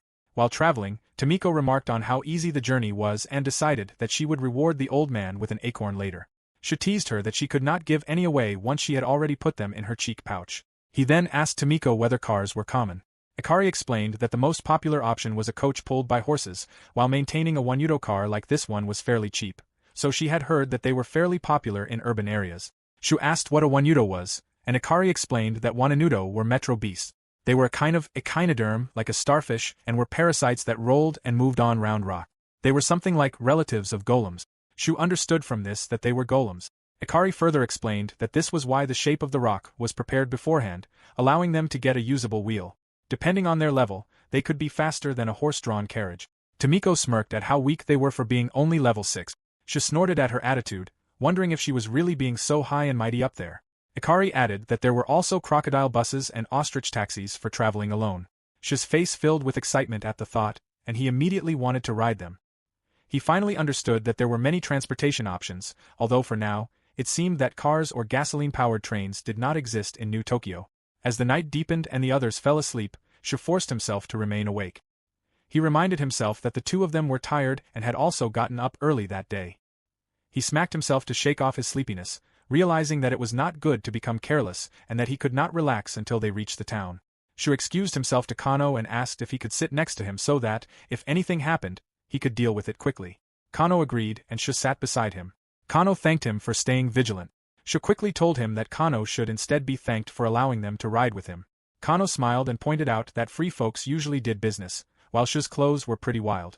He hesitantly added that it was difficult to say, but Shu's smell was also quite wild. Shu quickly apologized. Kano then mentioned that Sugamo had hot springs and encouraged Shu to look forward to them. Hearing this, Shu quickly became excited. As the ride continued, Shu remarked that he could barely see anything. Kano explained that even the moon did not shine through in this area. He hoped that nobody was out there at the moment, and Shu agreed with him. Internally, Shu noted that his sensory spores were already deployed, so even if they could not see, he doubted there would be a problem. It was quite different from using them in the metro. The varied spread of the spores was likely caused by the wind, which distorted his perception. He still could not get used to the feeling. Shu forced himself to focus, and at that moment, he sensed a figure pointing an arrow at them. Shu immediately activated his shield ability and blocked the arrows in time. The commotion woke Ikari. Shu urgently told Kano to go inside and instructed Ikari and Tomiko to protect him. Inwardly, Shu cursed at the realization that they had really shown up. The bandits were truly scary and he wanted a break. His opponent was a human, and he had no idea what they would do. For now, he needed to get his sword ready. Then a realization struck him. He wondered whether he could actually kill a person. Shu gritted his teeth and forced himself to get a grip. He focused once more and sensed 1 enemy in front, 3 to his right, 2 on his left, and 1 behind him, making 7 in total. Just then, arrows flew toward him, and Shu effortlessly blocked them with his shield. He grabbed one of the arrows, activated his fungal ball, and threw it at the enemy in front. It exploded in flames. Sensing that the enemy's attention had been diverted, Shu took the opportunity to charge toward the bastards on the right. As he charged in, he thought that if he kept this up, he could finish them quickly. However, just as his blade was about to sever a man's neck, Shu hesitated and quickly decided to strike with the back of his sword instead. After taking the man down, another group of bandits charged at him. Shu immediately turned toward them and knocked them down with his shield. 2 bandits slammed against a tree and collapsed. Shu felt a quiet sense of relief, realizing that he had somehow taken care of them without killing them. Suddenly, Tomiko's scream echoed through the area as she warned someone not to come near them. Shu quickly turned toward them and found one of the bandits facing Kano and the others. The man was activating his fungal ability. Shu cursed and rushed toward them. Before the bandit could attack, however, his throat was slit and he fell to the ground. Ikari panted heavily after killing him. Shu froze in shock at the sight, unable to believe that she had actually killed the man. At that moment, Ikari warned him that there was an enemy behind him. Shu quickly glanced back and saw an archer along with another man charging toward him. Before the spearman could strike, Shu dodged and drove a powerful kick into the man's face. The archer fired an arrow at him, but in the blink of an eye, Shu appeared in front of him and struck him in the neck with the hilt of his sword. The last remaining bandit attempted to flee. In one swift motion, Shu leapt after him and struck him down, sending him crashing to the ground. After all the bandits had been defeated, silence settled over the area. Shu's heart pounded violently. In terms of strength, it had been an easy win, but fighting humans was a completely different level of fear compared with fighting beasts. At the car, Kano stared in amazement at how Shu had dealt with almost everything by himself, finding it inhuman. Tomiko proudly took credit for it, attributing it to her guidance. Ikari told them that, for now, they should tie up the ones who were still alive. Shu agreed. Meanwhile, from a distance, someone observed them through a telescope. The man chuckled to himself and noted that there was an interesting fellow among them. The 3 of them tied up the unconscious bandits and lined them up. Shu wondered what they should do with them. Ikari explained that they could either take them to the town or kill them there, although killing them seemed like the safest option. Shu was stunned. Kano, who was nearby, added that this was only natural. Shu turned toward him in disbelief, wondering whether killing bandits was the norm. Ikari explained that as hunters, they could either kill the bandits or capture them. However, killing these bandits was a solid choice because dead bodies could not attack them.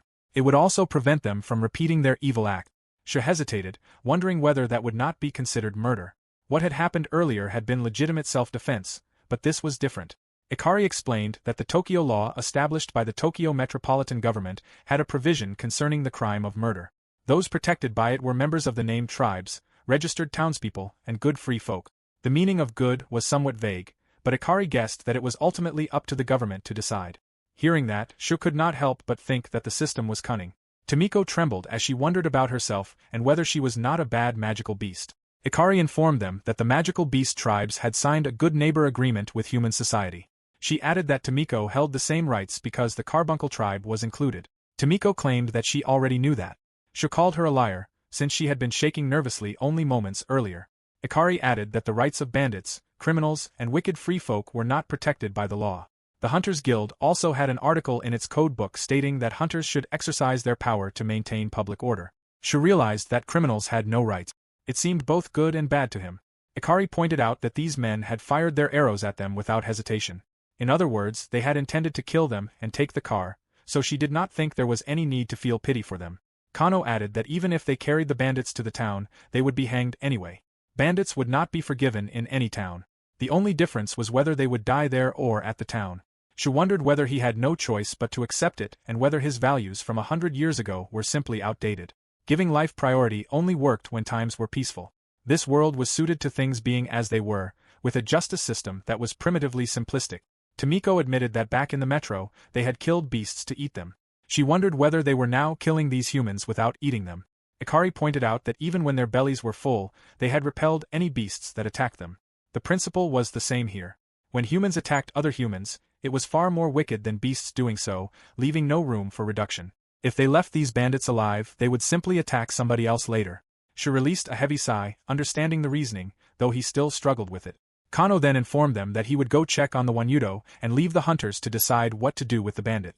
After he left, Ikari turned back to Shu and told him that since he had caught those bandits, the decision was his. He could either carry them to town or kill them there, and she would follow his decision. A moment of silence filled the area as Shu stared at the unconscious bandits. Deep down, he knew Tomiko was right. They had killed metro beasts to survive and had fought with the resolve to take life, so killing people who had come to kill them might not be any different. He was sure she was right and he understood it. But cutting the neck of an unconscious person like this was another matter. If there were people in the town who could judge them, then that would be better. At that moment, Kano returned and apologized for making them wait. Sensing the tension, he asked what was wrong. Shu broke into a cold sweat as he decided that they would bring the bandits to town. Kano was surprised, while Ikari immediately accepted the decision. Ikari then turned to Kano and apologized, asking if he could help them carry the bandits to Sugamo. Kano hesitated, but Ikari reassured him that they would tie the bandits properly and keep an eye on them. After that, Kano finally agreed and helped them carry the bandits inside the car. Staring at Ikari's string fungal ability, Kano remarked that the string was useful. Ikari explained that it was an ability called white cord, a fungal filament tool that lasted for about an hour. That should be more than enough time to reach the town. Shu noted internally that his shield and sword worked the same way. Ikari then called out to Shu and apologized for being rude to him earlier. He was still not used to this world, yet she had forced him to make such a difficult choice. Shu apologized in return, explaining that he understood her logic, but Ikari cut him off and asked whether he thought she was a horrible person and a murderer. Shu was momentarily stunned by the question. Ikari pointed out that one of the bandits had the same dagger ability she did. He had ambushed her, leaving her with no opportunity to try to capture him alive. She then asked whether, according to the values of Shu's world, she would be viewed as a murderer like that man. Shu quickly denied it and tried to explain, but Ikari continued. Her great-grandfather had told her that, in the previous world, order was taken much more seriously. Hunters were very familiar with death, but for the sake of her great-grandfather, she could not die. Even going forward, she would kill people who were trying to kill her. Even so, she asked Shu not to hate her.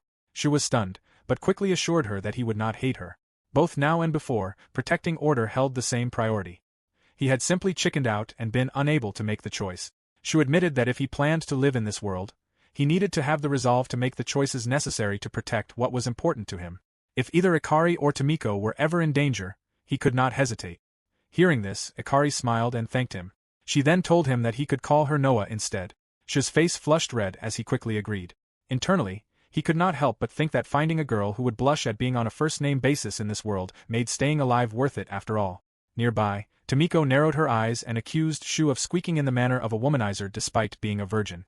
Shu reminded her that he had said this before, but her mother had taught her some weird words. Later, they finally carried all the surviving bandits aboard the car.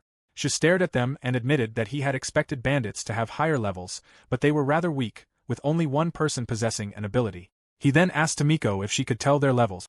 Tomiko asked them to wait a little. After a few moments, she revealed that all of the bandits were between level 3 and 5. Ikari Noah realized that, other than the ones she had killed, all of those bandits were citizens. Shu was confused by this. Noah explained that citizens were people who could not acquire a fungal filament ability. Kano then called out to them and urged them to leave soon, pointing out that it was dangerous to stop there. Shu agreed that he was right and apologized, but before he could finish, he sensed someone approaching them at high speed. Shu quickly warned the others to watch out. However, it was too late, and a man had already caught Noah. The man skidded to a stop some distance away from them, a smirk spreading across his face. He pointed out that Shu had reacted to his movement, which explained why his trash bunch of underlings had posed no threat to him. Shu was stunned by how fast the man was. He angrily demanded that the man put Noah down. However, the man did not budge. Instead, he spat something from his mouth, and a thick cloud of smoke exploded around them. Shu quickly covered his mouth, initially wondering if it was a smoke screen. But his nose and eyes were already sore. This was not ordinary smoke. It was toxic. Hidden within the dense smoke, the man let out an evil chuckle. He announced that he would wait for Shu at the hideout. If Shu wanted to get the girl back, he would have to come alone, where the man would throw a party for him. The moment Shu turned to face him, the man had already vanished. Shu gritted his teeth and cursed loudly. Then, in a fit of rage, he slammed his foot into the ground. As the man sprinted away with Noah on his shoulders, he glanced at her, and when he noticed her chest, his grin widened, causing him to run even faster.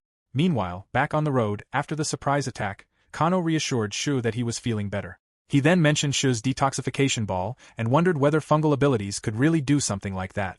Shu told him that he would be on his way and asked Tomiko if she could handle things. She assured him that there would be no problem. Kano quickly stopped them and asked if they had seen the man's arm. He pointed out that the man was armless, and if he had lost his arms, it meant that he had once been a hunter. He was clearly the boss of those bandits, so going alone was risky. Shu was confused by the term armless. Kano explained that it referred to a hunter whose arms had been cut off because of his bad behavior. Shu questioned whether someone without arms would be unable to use most of their fungal abilities. Kano added that he had also heard of a law where such people were thrown into a metro for execution or something similar. That meant the man had actually managed to survive such a situation. Kano warned them that the man might also have more companions waiting at his hideout. Kano understood that they were worried about the young girl, but Shu immediately refused to wait for aid. There was no time, and he intended to save her for sure. Kano was surprised by Shu's firmness, but eventually gave up and accepted his decision. He said that he would inform the military police about the situation when he handed the captured bandits over to them.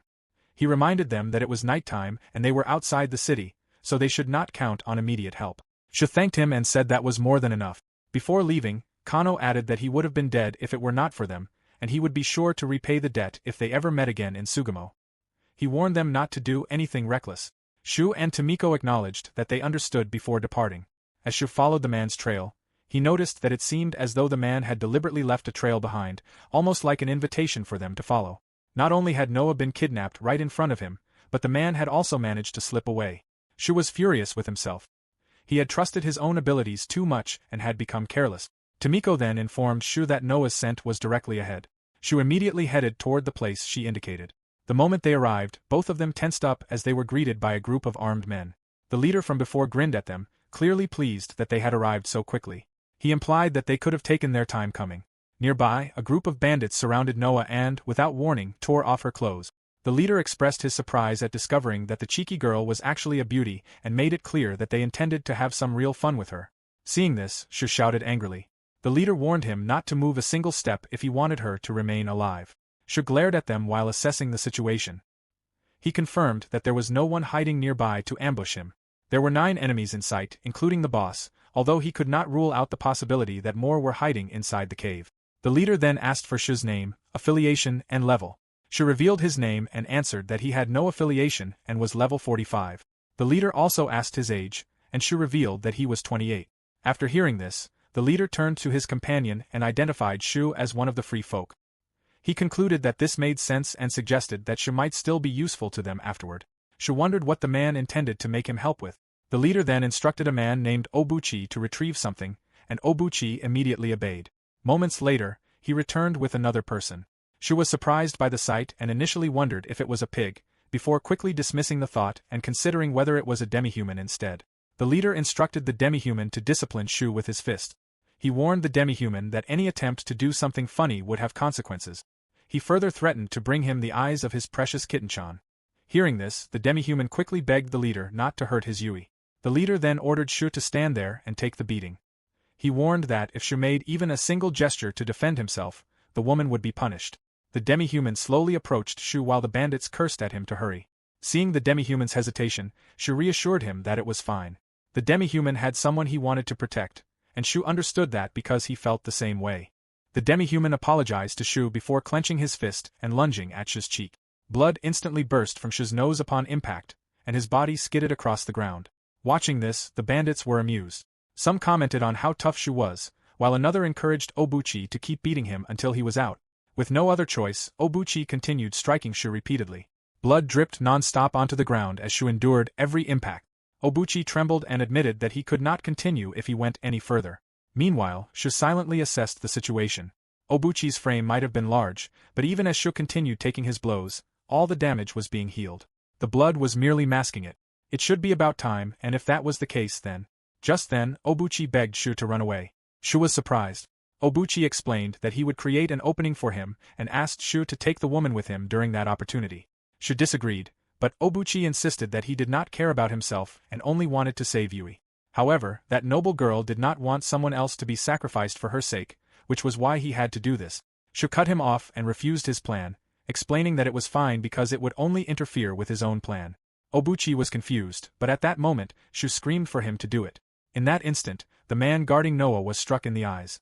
The others quickly turned their attention toward him, questioning what had happened and whether it had been an arrow. While their attention was diverted, Shu apologized to Obuchi before striking the back of his neck and knocking him unconscious. The leader was surprised, but before he could take another step, Shu struck him in the stomach, sending his body crashing into the wall. Everyone was shocked and called out to their boss. Without wasting a moment, Shu carried Noah in his arms and called for Tomiko to move out. She quickly jumped into his arms, and Shu sprinted toward the forest. Shu released a sigh of relief and acknowledged that Obuchi had been outside his expectations, but the plan had worked. Moments earlier, before confronting the bandits, Shu and Tomiko had checked their levels. The boss was above level 50, while the spear and knife users were level 15. Other than those three, the rest were single-digit. It was not as though Shu could not simply break through them, but Noah's safety was paramount. That was why he had decided to attract the boss's attention, at which point Tomiko would swoop in. Using her camouflage, which allowed her to freely change her fur color and blend into the surrounding environment, she had hidden herself successfully. The plan had been a squeaking success. Tomiko added that even if there had been 50 of them, they would have amounted to nothing more than pillbug. Shu grinned and praised Tomiko for doing a good job. Back at the hideout, the leader clenched his teeth in anger, furious that Shu had underestimated him. He refused to accept that they were escaping from there. Hearing this declaration, Tomiko remarked that the leader was quite lively despite Shu having sent him flying. She then wondered what they were going to do and whether they were running away. Shu instructed Tomiko to stay there and look after Noah. If he ran away at that point, it would reflect poorly on the Otsuka Metro. Shu admitted to himself that he was not as nice a person as Noah made him out to be. He thought it was fine to stop holding back, especially since he could not help but smile at the situation. Shu's face filled with rage as he made it clear that the line about not running away belonged to him, not them. Moments later, Noah woke up and was dumbfounded by where she was. Tomiko explained that Noah had been kidnapped by bandits and that things had nearly ended very badly for her. She was glad that Noah was safe. Noah quickly apologized, blaming herself for what had happened. Her voice trailed off for a moment before she asked about Shu. Tomiko explained that he had gone to beat up the bad guys. She instructed Noah to look below, where Shu was facing the group of bandits. Shu raised his hand and fungal balls instantly began to form. He shot them toward the bandits, and the moment they landed, flames exploded. The men scrambled as fire burned their bodies. Shu decided internally to leave the small fry for later and focus first on the opponents who were capable of reacting. Shu kicked one man in the head. Another then lunged at him from behind, but before the attack could land, Shu struck the man's neck. Nearby, archers aimed their arrows at him, but Shu quickly grabbed another bandit's body and threw it at them, slamming their bodies into one another. The remaining 3 men were shocked by how easily their companions had been defeated. One of them urged the others to run, but before they could, their necks were severed. The leader smirked after killing his own men. Shu's eyes widened in disbelief at what he had witnessed. The leader, Murasugi, considered the situation unacceptable. To him, trash was trash, useless despite everything. He had initially thought Shu would make a great slave, but he had changed his mind. People like Shu, who thought they were special simply because they were strong, were his specialty, and he lived to gut scum like him. Murasugi had risen to his position a year earlier. He had originally been a farmer from a small village belonging to the Kamaido tribe. He had lived with very few hardships, surrounded by a kind family and other villagers. From an early age, Murasugi had a hobby of tormenting animals. He enjoyed their shrieks, the sight of blood, and their guts spilling out. Then, when he was 15 years old, a fungal ability developed after he ate a sporangium from a wolf he had caught. Having been born to ordinary villagers without any abilities, Murasugi regarded this chance occurrence as a divine revelation and came to believe that he was a special existence. As a result, Murasugi joined the hunters of the Kamaido tribe. His first partner was a good-natured young man, and the two worked well together for their first month. However, Murasugi's savagery and roughness could not remain hidden. He actively took on even the smallest beasts that offered little experience and happily split open their guts. His partner found this deeply disturbing. Around that time, the two got into a major argument, and Murasugi killed his partner out of pure rage. For the first time, he experienced the ecstasy of killing a person. He reported that his partner had died in the line of duty inside a metro.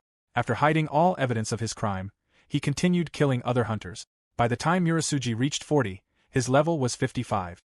He had successfully continued his killing, but before long, He attempted to attack another hunter and was stopped by another hunter who intervened.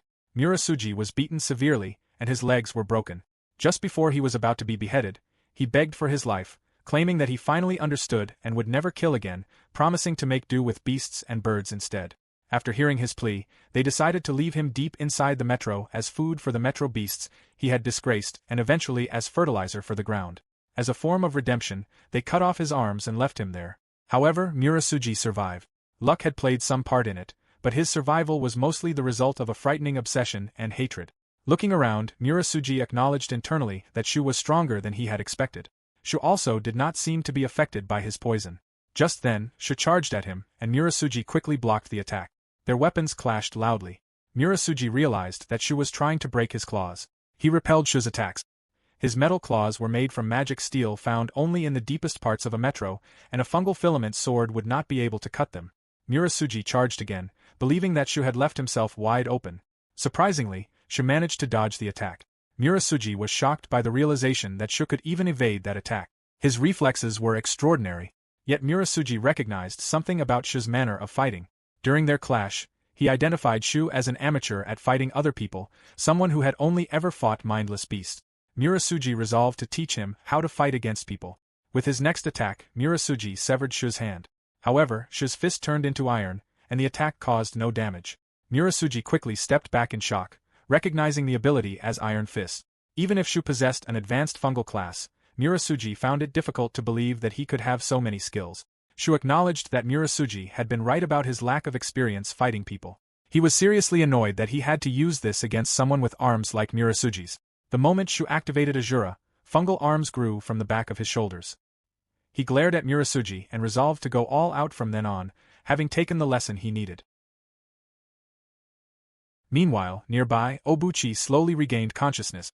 When he looked around and saw the scattered bodies, he wondered what had happened there. He then spotted Shu with his fungal ability activated and realized that Shu might have done all of this by himself. More importantly, he had to save Yui. Without hesitation, Obuchi sprinted toward the cave. Back to Shu and Murasugi's battle, Shu smacked his iron fists together. Murasugi listed the abilities Shu had used in disbelief. The battle sword, large shield, fireball, round shield, iron fist, and Azura. Shu was using only the rarest of skills, leaving Murasugi unable to comprehend just what kind of man he was. At that moment, Shu's fungal arm rose, and fungal balls slowly formed on its fingers. Shu threw them toward Murasugi, causing thick smoke to explode into the air. Murasugi quickly activated his enhanced hearing and immediately sensed Shu's incoming attack, but even so, he barely managed to block it. His body was thrown backward, though he was still able to maintain his balance. Shu realized that Murasugi's ability to defend against the attack meant that he might have been able to see through the smoke. Hearing this caused even more rage to flare within Murasugi. Without hesitation, he lunged forward. His iron claws scraped across the ground and splashed dirt toward Shu, attempting to blind him. Using that moment, Murasugi tried to finish Shu off, but instead, his body was struck and thrown into the air again, crashing to the ground upon impact. Murasugi gasped in pain as the earlier strike had left a large mark across his stomach. Enraged, Murasugi cursed Shu and accused him of trying to steal from him again despite being incapable of doing anything without grouping together. Murasugi had reached level 55 on his own, and if he still had his arms, he believed he would have become a master by that point. He considered himself a special existence chosen by God. Murasugi charged forward again, determined to make Shu show his guts. Before his attack could reach Shu, however, his iron claws were cut off in an instant. Murasugi was stunned. The claws had been made from magic steel. His eyes quickly turned toward Shu and saw his hand glowing. Murasugi realized in disbelief that it was a light blade. Shu then delivered another powerful punch to Murasugi's stomach, causing him to gasp in pain. Enraged, Shu resolved not to stop hitting him until Murasugi fell over. He launched one attack after another, each striking with critical impact. Murasugi attempted to fight back, but Shu swiftly pierced his stomach, causing blood to burst out. Shu pulled his bloodied hand free as Murasugi struggled to comprehend what was happening. As Murasugi's body slowly fell toward the ground, he desperately refused to accept his defeat. There was no way he could have been defeated by this kid, of all people. At that moment, someone spoke inside his mind and wondered whether he was already broken, finding the situation boring. The voice then decided that it should introduce itself first. It explained that it was a being currently residing inside Murasugi. Murasugi was confused by the revelation and wondered what the being was. The voice expressed gratitude toward Murasugi, explaining that because of him, it had learned how to speak and had discovered how enjoyable speaking could be. More importantly, it had learned the name of the hairless monkey, Abe Shu. Murasugi's eyes widened as he struggled to understand what the being meant. The voice explained that it would normally move on from there, but it wanted to come into direct contact with Shu. Even though Murasugi's assistance had been brief, he had helped it a great deal, so it would now take over his body. Murasugi immediately protested and begged the being to stop, pleading with it not to take anything more from him. The being only laughed at him before fully taking over his body. Meanwhile, Shu stared at Murasugi's dead body. He realized that he had finally done it and felt much calmer than he had expected. Just then, Noah and Tomiko came running toward him. Shu turned to them in surprise and checked whether Noah was okay. Noah confirmed that she was and expressed her gratitude, saying that she had been saved because of him. She also thanked him for the mantle. Tomiko pointed out that if Shu had used it earlier, everything would have been over a long time ago. Shu quickly apologized, admitting that he had been stubborn about using it. He then looked around and noticed that Obuchi-san was nowhere to be seen. He wondered if Obuchi had run off to rescue his friend. Since Obuchi's friend had been taken hostage, it would have been difficult for him to fight, so Shu had knocked him out. Shu then concluded that all that remained was to take care of the remaining bandits. He did not want to worry Kano-san too much, so they needed to hurry. Just then, Noah called out to him in a trembling voice. Shu turned toward her with a puzzled expression. When he followed her gaze, he saw Murasugi's dead body standing up. Shu immediately told the two to fall back. Inwardly, he could not understand how Murasugi could still be standing when he had already died. He considered whether it could be a resurrection-type fungal ability, but Murasugi's chest wound had not closed. Suddenly, Murasugi's body expanded, transforming into something larger. His body morphed into something more akin to a monster, and it spoke to Shu, urging him to show it his abilities. Shu and the others stared in disbelief. Shu wondered whether this was also a fungal skill, but Noah denied it, saying that she did not think so. Tomiko agreed as well. Shu asked Tomiko about its level, but she began to tremble as she revealed that she had no idea. She could not tell its level or see any information about it. There was absolutely no information on the creature. Without wasting a moment, Shu summoned his fungal skills again. He realized that this was no human or beast. It was something completely different, and it was dangerous. Suddenly, the monster's body swelled, and arms burst out from its back. In that instant, the arms charged toward them. Shu quickly warned the two to get away. Using his sword, he struck the arms attacking him non-stop. He gritted his teeth, realizing that there were so many of them that he could not handle them all. Nearby, one of the bandits slowly regained consciousness. Sensing this, the monster slowly reached toward him. The man was horrified and recognized it as a monster, but before he could escape, the monster caught him and swallowed him instantly. Everyone was stunned, unable to believe that it had eaten a human being. After swallowing the man completely, the monster grabbed another person. The bandits scrambled around in panic, but the monster continued chasing after them. Seeing this, Shu realized that this was his chance. Since the monster was occupied with the bandits, he needed to aim for a weak spot. Without wasting a moment, Shu struck the monster and then raised his sword, wondering whether the attack had any effect. However, another group of arms sprouted from its back. Before they could reach him, Shu swiftly severed them. He realized that it was no good. There was no end to the arms. Shu quickly leapt into the air while a group of arms chased after him. He raised his sword and sliced through the arms non-stop, sending each one crashing to the ground. Shu then ran across the monster's back, realizing that if the heart was not a viable target, the only thing left was the head. As Shu neared the monster's neck, he swung his sword, ready to cut it off. However, the monster caught the blade with its teeth. Shu immediately raised his shield, expecting the incoming attack. The moment the monster smashed into him, Shu gasped in pain.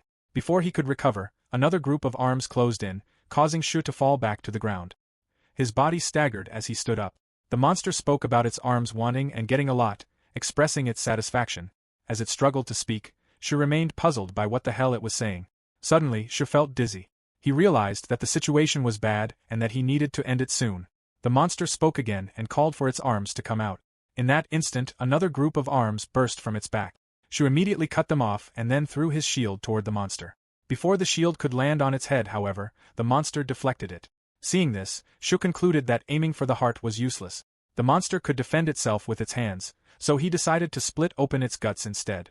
Without hesitation, Shu slid beneath the monster and sliced across its stomach, causing its insides to spill out. Yet the monster only smirked widely and urged Shu to show it more, referring to the pretty Abe Shu as something sparkly. Hearing this, Shu wondered whether the monster was a zombie or something else. Nearby, the shield crashed beside Noah, causing her to startle. As they watched the battle, Tomiko observed that Abe Shu was considerably tired. He had been using his abilities without rest, and at this rate, he would not make it. Noah wondered whether they could do something to help him. At that moment, someone interrupted them. Noah turned toward Obuchi, wondering who he was. Meanwhile, Shu continued panting heavily. As far as he could tell, the head was the most alert part of the monster, making it highly likely that it was the creature's weakness. However, the sheer number of arms and their speed made reaching it extremely difficult.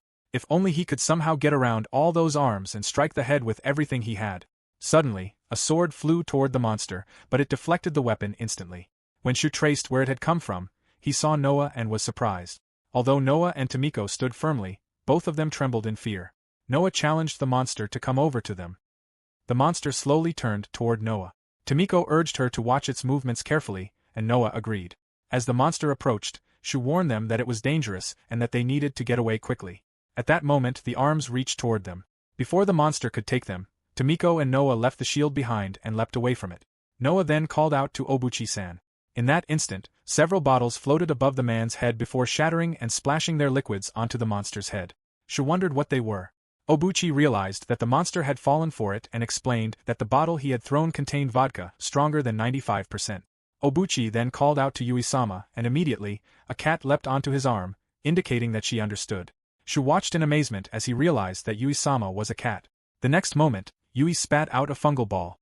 As soon as it landed on the monster, flames exploded and its body began to burn. Without wasting a moment, Obuchi called for Shu. Shu immediately leapt toward the monster and struck its neck. The monster urged him to show it more. Shu gritted his teeth and expressed how sick the monster was making him feel before swiftly severing its neck. As its head fell, the monster spoke to him again. Shu yelled for it to shut up and eat his ball. He immediately threw a fungal ball at the monster, causing an explosion to erupt. The next moment, its massive body crashed to the ground. It slowly began melting until it disappeared completely. Everyone watched in silence. Tomiko wondered whether it was finally over. Shu released a long, heavy sigh, admitting inwardly that he was at his limit. He was hungry and sleepy. Just then, Noah hugged him, relieved that he was safe. Tomiko added that the monster had been incredibly scary and that its face had been no joke. Shu turned toward them and checked whether they were okay. Tomiko flexed her muscles and confirmed that they were fine. Noah added that they had matched their actions with Obuchi-san. Nearby, Obuchi greeted Shu. Shu pointed out that the two of them had volunteered for a very risky part. Noah explained that it was all they could do and that she was glad it had helped him. Obuchi then interrupted and introduced himself, expressing that it was a pleasure to meet them. As they could see, he was an orc and a hunter belonging to the Setagaya branch. Shu wondered what he meant by orc. Noah briefly explained that it was a type of demi-humans. At that moment, Obuchi kneeled down and sincerely apologized for what had happened before. Even though they had taken a hostage, he acknowledged that what he had done had been truly poor of him. Shu told him not to worry about it, pointing out that Obuchi had also helped him because of it and that he was completely fine now. Upon realizing that, Obuchi was surprised and acknowledged that Shu was right. He then wondered whether Shu was a holder of the self-regeneration skill. Shu answered vaguely that it was something like that, but more importantly, he wanted to know about the hostage. At that moment, someone interrupted and expressed a desire to apologize as well. The cat introduced herself as Yui and apologized for the trouble they had caused him. Shu was surprised to learn that the hostage had been the talking cat. Obuchi confirmed it and explained that she was of the Cat Sith tribe. Hearing this, Shu understood that she was a magical beast. Yui explained that during a small gap when they had become separated in the forest, she had been captured. Because of that, the pig had almost become a part of the bandit. Yui bowed to Shu and acknowledged that it had all happened because of her mistake, expressing that she could not thank him enough. Shu reassured her that everything was fine, though inwardly, he really wanted to pet Yui. Tomiko pointed out that he was staring too much. Shu told Tomiko to calm down while tickling her stomach. Tomiko exclaimed that he was touching a different place, even though it was not the usual place. Nearby, Noah looked visibly worried as she wondered what had happened. Shu stated that Murasugi had become a monster the moment he defeated him. Yui admitted that she had never seen anything like it. Tomiko added that it was the first time she had been unable to see what level something was. Anxiously, Noah explained that it was similar to something she had once heard about in a rumor, something resembling the demonic disease. Shu was confused by the mention of the demonic disease. Obuchi replied that he had heard of it as well. Veteran hunters who spent a long time in the depths of a metro supposedly turned into monsters resembling neither humans nor beasts after their deaths. He had thought it was merely an urban legend. Shu repeated in disbelief that it involved staying too long in the depths of the metro. Noah explained that it was an extremely rare case and that, apparently, a person suffered from auditory hallucinations before the disease took hold. She believed Shu was fine as long as he was not experiencing such symptoms. Shu wondered about what she had just said regarding auditory hallucinations. Suddenly, He recalled the monster's final words as its head fell, when it had referred to Abe Shu and indicated that they would meet again next time. Shu could not help but wonder what it had meant. Seeing him grow anxious, Tomiko called out to him and checked whether he was okay. Shu snapped back to himself and assured her that he was fine, thanking her. Noah then called out to Shu and pointed somewhere ahead. They would reach Sugamo very soon, so she encouraged them to keep going a little longer. Shu smiled and agreed to continue. He had finally reached his long-awaited town of humans. The next day, Shu woke up and stretched out his arm. After 5 years without one, waking up in a futon felt incredibly refreshing to him. It seemed as though every cell in his body had been cleansed. Shu turned toward the others and wondered if the two of them were still sleeping. More importantly, he could not help wondering whether something could be done about sharing a room with a girl of age. Just then, Noah's body slowly moved. Shu's face flushed, and he immediately worried about what would happen if she turned around at that moment. Before he could get a full view, however, Tomiko leapt into the air and interrupted his vision with a cheerful morning greeting. Shu quickly looked away, insisting that he was not looking, before returning Tomiko's greeting. Noah slowly got up and greeted them good morning. She asked whether they had slept well, and Tomiko cheerfully confirmed that she had. After reaching Sugamo, they had been met by armed guards before the gate, with Kano-san among them. Because the location of the bandits had been unclear, they had been unable to enter the forest at night, so they had fortified their defenses instead. After learning that the bandits had been dealt with, the guards wanted to hear more about what had happened, but everyone was exhausted, so they decided to leave the matter until the following day. Thanks to Obuchi-san's mediation, they had been able to secure a room at an inn, bringing them to the present time. A woman excused herself before bringing them their breakfast. Tomiko noticed that Shu was crying, and Shu explained that everything was simply too dazzling. As they began eating, Noah asked whether the food suited their taste. Shu answered that he could devour 3 more bowls of the tearful rice. Tomiko reacted with surprise to the rice and praised how incredibly tasty and blissfully saucy it was, adding that its fluffiness made it impossible for her mouth to stop moving. She also praised the tsukadani. Shu wondered whether it was a locust. Tomiko explained that it was a cockroach from the metro. Beside them, Noah cheerfully continued eating her breakfast. Afterward, they separated. Shu excitedly entered the bath, having been too tired to use it the previous day. He intended to enjoy the hot spring as much as he could that day. The moment he saw what was inside, tears streamed down his face once again. Shu eagerly scrubbed himself. Bathing itself was nothing new to him, but having soap was a game changer. It meant saying goodbye to 5 years of metro dirt. He then lowered himself into the hot spring, releasing a long exhale as soon as he was fully submerged. Sleeping in a soft futon, eating eggs for breakfast, and bathing in a hot spring made Shu feel as though he were living in a dream. Just then, a loud scream erupted. It was Tomiko repeatedly checking with Noah whether it was okay before announcing the start of her attack. Noah warned her that running was dangerous and gently held Tomiko in her hands. Tomiko found the warm water pleasant. As she touched Noah's chest, she remarked on how soft and jiggly it was. Noah explained that human girls were generally the same and that hers was simply a little bigger, making it somewhat troublesome. Tomiko asked Noah to wait a moment and began positioning herself against Noah's chest. Meanwhile, on the other side, Shu froze as he eavesdropped. Tomiko settled herself against Noah's chest and found it incredibly soft, enjoying how comfortable it was to stay there. Noah chuckled and expressed her happiness that Tomiko liked it. Hearing that, Shu's eyes widened even further. A few moments later, Noah and the others returned from the bath. Shu stared at Tomiko with undisguised envy. Noah informed Shu that she was going to the Hunter Guild with Obuchi-san. Shu wondered whether it was about the previous day's matter, and Noah confirmed that it was, explaining that they would handle all the talking. She then suggested that Shu and Tomiko go out and explore the city. Noah handed Shu some money and offered it for them to use if they wanted.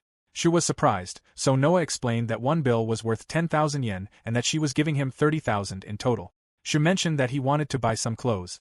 Noah told him that there was a great second-hand clothing store for hunters nearby. Shu thanked her and said that he would make sure to return the money later. Noah smiled and assured him that it was fine and that he did not need to return such a small amount, especially since she owed the two of them a lot. Shu smiled back. After she left, he remarked that he was really glad she had been the first person they met, and Tomiko agreed. Later, they ventured outside. Shu found the clothing store Noah had mentioned and entered. The store owner's words fell short when he saw Shu's outfit.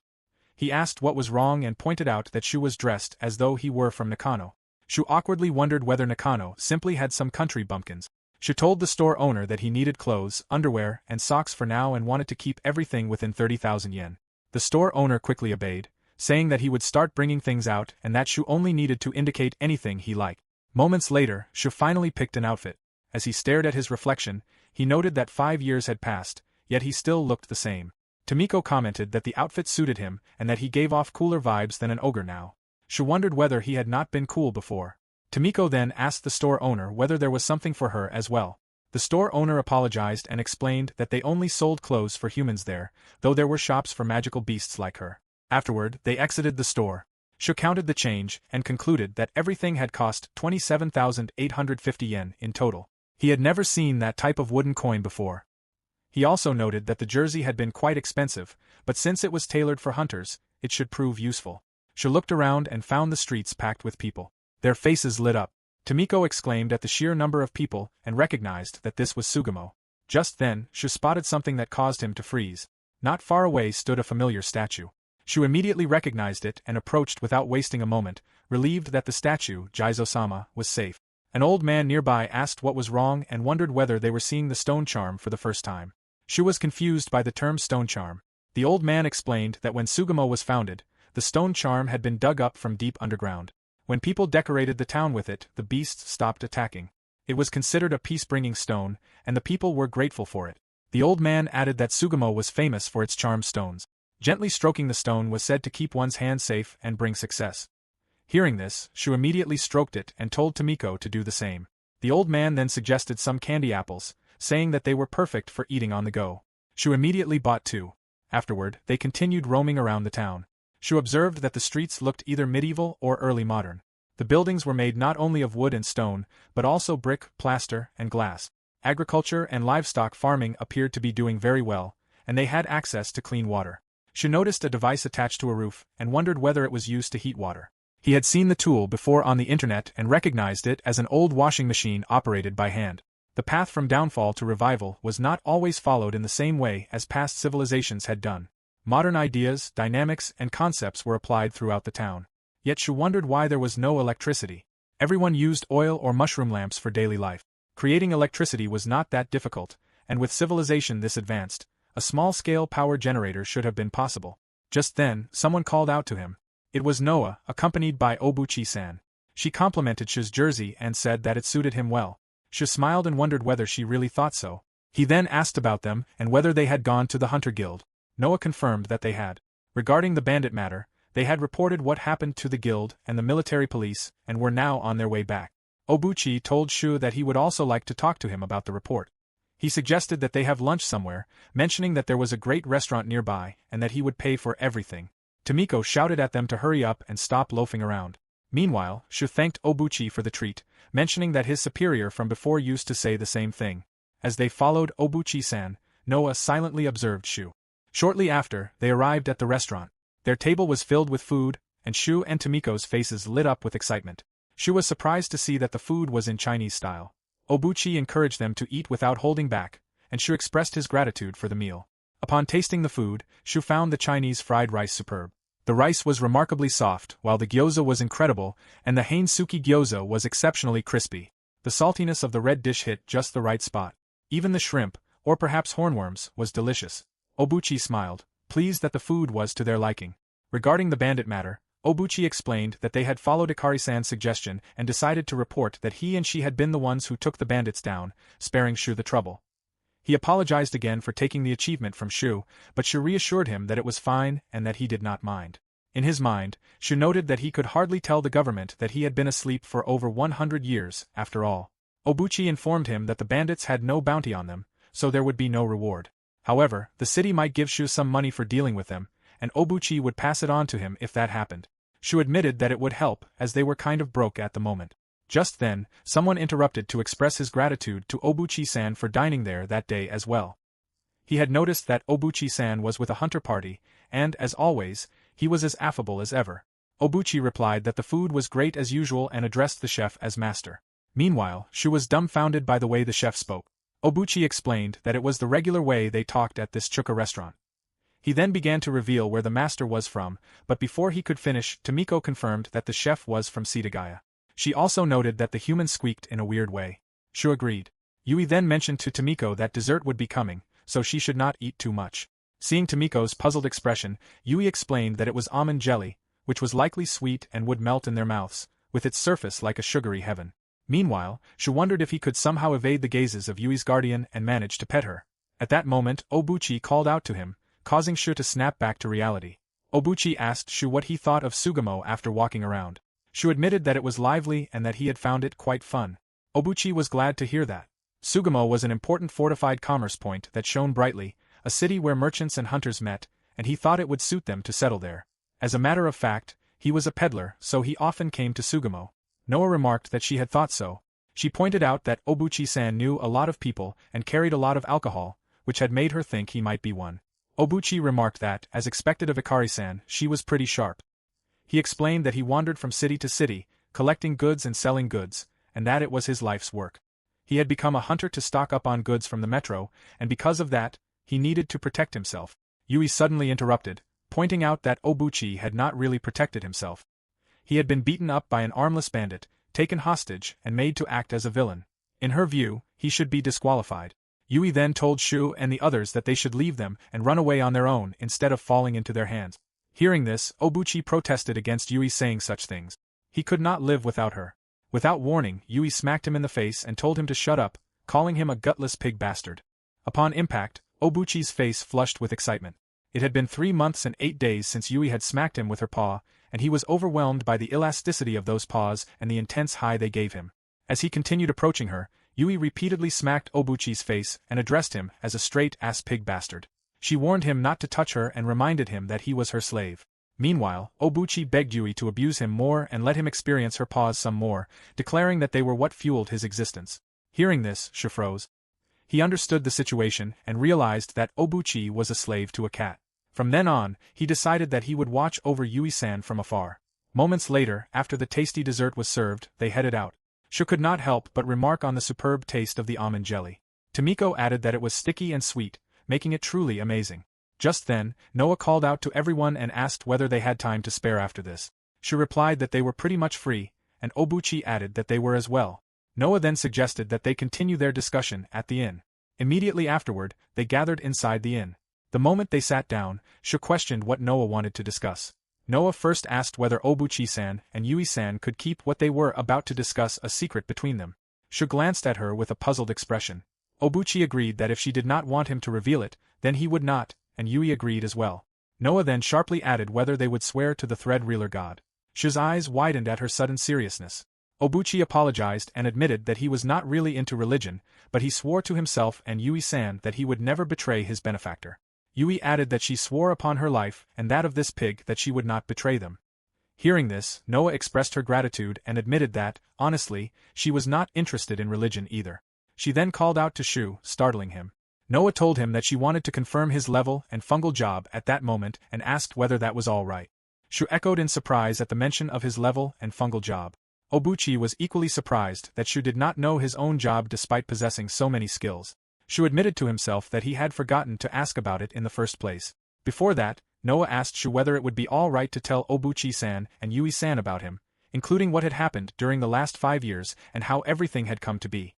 Shu agreed. They then told Obuchi and Yui everything that had happened. Moments later, Obuchi remarked that it was quite hard to believe, but he could not see any reason for Shu to lie to them about something like this. Yui added that if Shu was talking about people who were still alive from 100 years ago, there were only 3 people in the country at that moment. Shu reacted in shock upon learning that there were others besides him.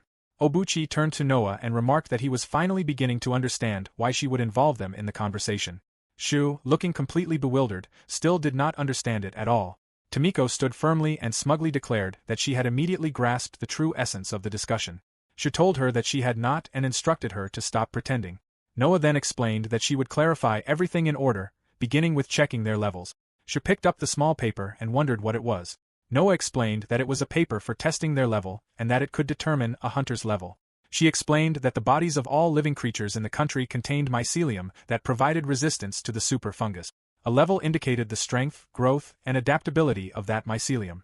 When they ate the sporangium of a different species, it reacted with their own sporangium and caused it to grow, indicating a level up. As a result, they gained a feeling that their abilities had increased in power or variety. However, they could not gain anything by eating the sporangiums of their own species. Shu silently agreed, thinking that he had not seen any cannibalism among the metro beasts. Noa added that this indicator was important in the hunter industry and that the paper was used to test it. She decided to try it herself. Noa made a small cut on her finger and placed it on the paper. In an instant, color spread across the measuring paper before stopping at number 24. Noah showed it to them, indicating that her level was 24, which had increased by 1 since the fight with the Catablipas. Shu stared at it in amazement. Tomiko excitedly wanted to try it as well. Noah cautioned her to be careful with it. Tomiko understood before making a small cut on her finger. The moment she placed it on the paper, the color spread across the measuring paper until it reached number 40. Noah concluded that Tomiko-san's level was 40, which was amazing considering how young she was. Shu added that she had eaten a lot of sporangiums from strong beasts. He then pointed out that her level was actually 41. Tomiko told him not to mind the small deep. She then glanced at Shu and murmured that she might have cut it a bit too deep. Shu replied that she had simply wanted to eat the recovery ball. He formed a fungal ball on his finger and gave it to her. Upon seeing it, Obuchi slammed the table in shock. He mentioned that it had been dark yesterday, so he had not gotten a good look at it. He could not believe that it was not a recovery ball but a ball of holy recovery, which explained why he had healed so quickly. Shu admitted that he did not know its name, so he had simply called it a recovery ball, and that it was Tomiko's snack. Obuchi reacted in disbelief at the idea of it being a snack. Shu explained that he simply called it whatever he wanted, though apparently they had official names for them. Noah then told Shu that it was his turn. Shu immediately pricked his finger with the tip of the knife and placed his hand on the measuring paper. Noah stated that his level appeared to be 68. Shu was slightly surprised, as he had thought he was at 66, meaning it was higher by 2. Noah explained that people could start from 1 through 5, so perhaps that was the reason. Tomiko told them that her mommy had said carbuncles started from 1 to 3. Shu replied that he understood and accepted that it was like that. Obuchi revealed that, in the hunter world, they could consider themselves to be at a medium level. He was level 40, just like Tomiko-san. Yui added that she was level 37. Level 68 meant that Shu was at the level of a master, and there were only a few of them around. Shu was surprised but replied that he understood. Noah then introduced the next test paper, which was used to determine their fungal job. She explained that not everyone was able to acquire fungal skills. Only a little over 10% of people could acquire them, while the rest were classified as normal civilians. Those who could not acquire fungal skills could not become pro-hunters. Before getting into the jobs, Noah further explained how the skill system worked. The first type was hard fungal filament, which allowed its user to create various powerful offensive and defensive armaments from hardened fungal filament. However, in most cases their shape and size could not be adjusted. The second type was soft fungal filament, which allowed users to create objects whose size and shape could be adjusted, with some of them being manipulated at will. The third was body alteration, which allowed users to manipulate the fungal filament within their bodies to make themselves stronger or alter themselves in some manner.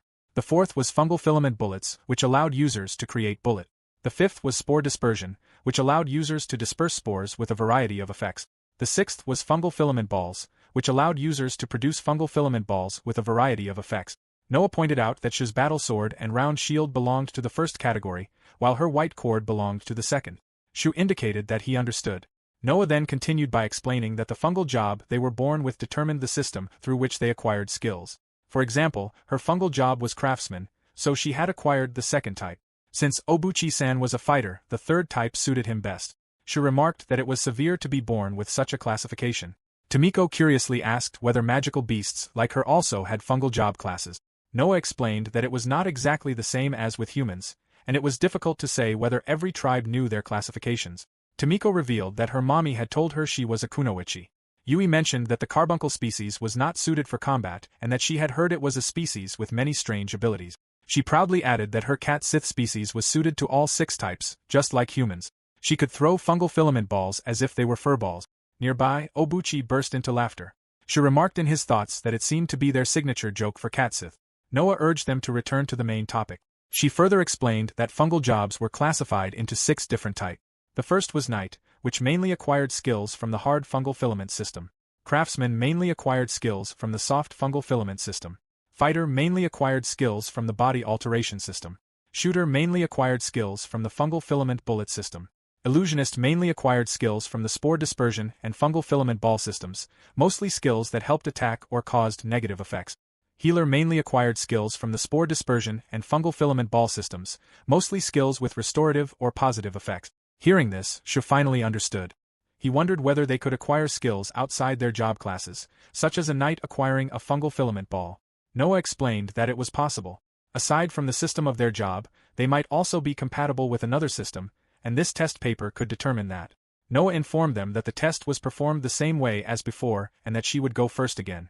After placing her finger on the paper, the area filled with the most color was craftsman. She explained that this meant that, aside from being a craftsman, she also had an aptitude for the night job, although the line was very short, meaning she would not be very good at it. Her dagger also belonged to the hard fungal filament system. Seeing this, Shu understood that the longer the line stretched, the more suited they were to that job, while the other lines showed whether they were capable of acquiring some skills from those systems. He wondered whether the line was a measurement of their talent for each one. Noah confirmed that he was right. She was quite average when it came to crafting, and there was probably no way for her to acquire the rare skills for that job. Seeing her dejected expression, Tomiko cheered her up by rubbing Noah's hands with her tail. Noah then tickled it. Noah returned to her explanation, noting that this applied to the basic jobs and that there were also advanced fungal jobs. Shu echoed in surprise at the mention of advanced jobs. He wondered whether people were born with those as well and whether they were not obtained through a job change after leveling up or something similar. Noah confirmed that he was right.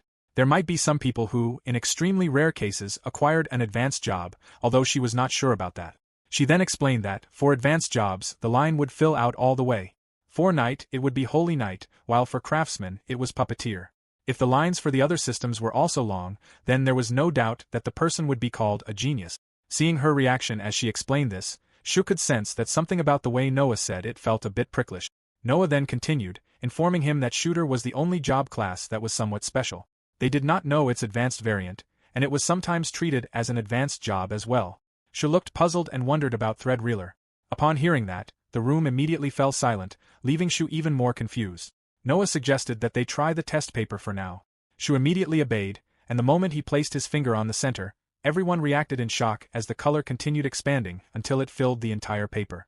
Everyone stared at it in silence. Tomiko remarked that it was squeakingly gross.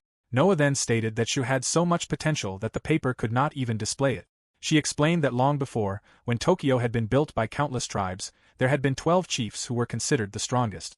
Obuchi added that there had been only 12 of them and that not a single one had appeared afterward. The title of the job after which this country was named was thread reeler, and there was also the 13th thread reeler. Without a shred of doubt, Noah concluded that the 13th thread reeler was Abe Shu. Hearing all this, Shu was completely stunned. Noah admitted that when she heard Shu mention that he was from 100 years ago, she had also confirmed with her own eyes that he possessed the immortal skill. It was far stronger than the typical self-heal skill. Even if their limbs were cut off, they would not die as long as the injury was not critical, and they would also almost stop aging. She explained that immortality was a skill that thread reelers could learn, and it seemed that all the founders she had mentioned earlier had obtained it. Yui added that the 3 people still alive from 100 years ago were all thread reelers: the governor of New Tokyo, the founder of the Metro Religious Order, and the founder of the Narima tribe, which was the oldest tribe of them all.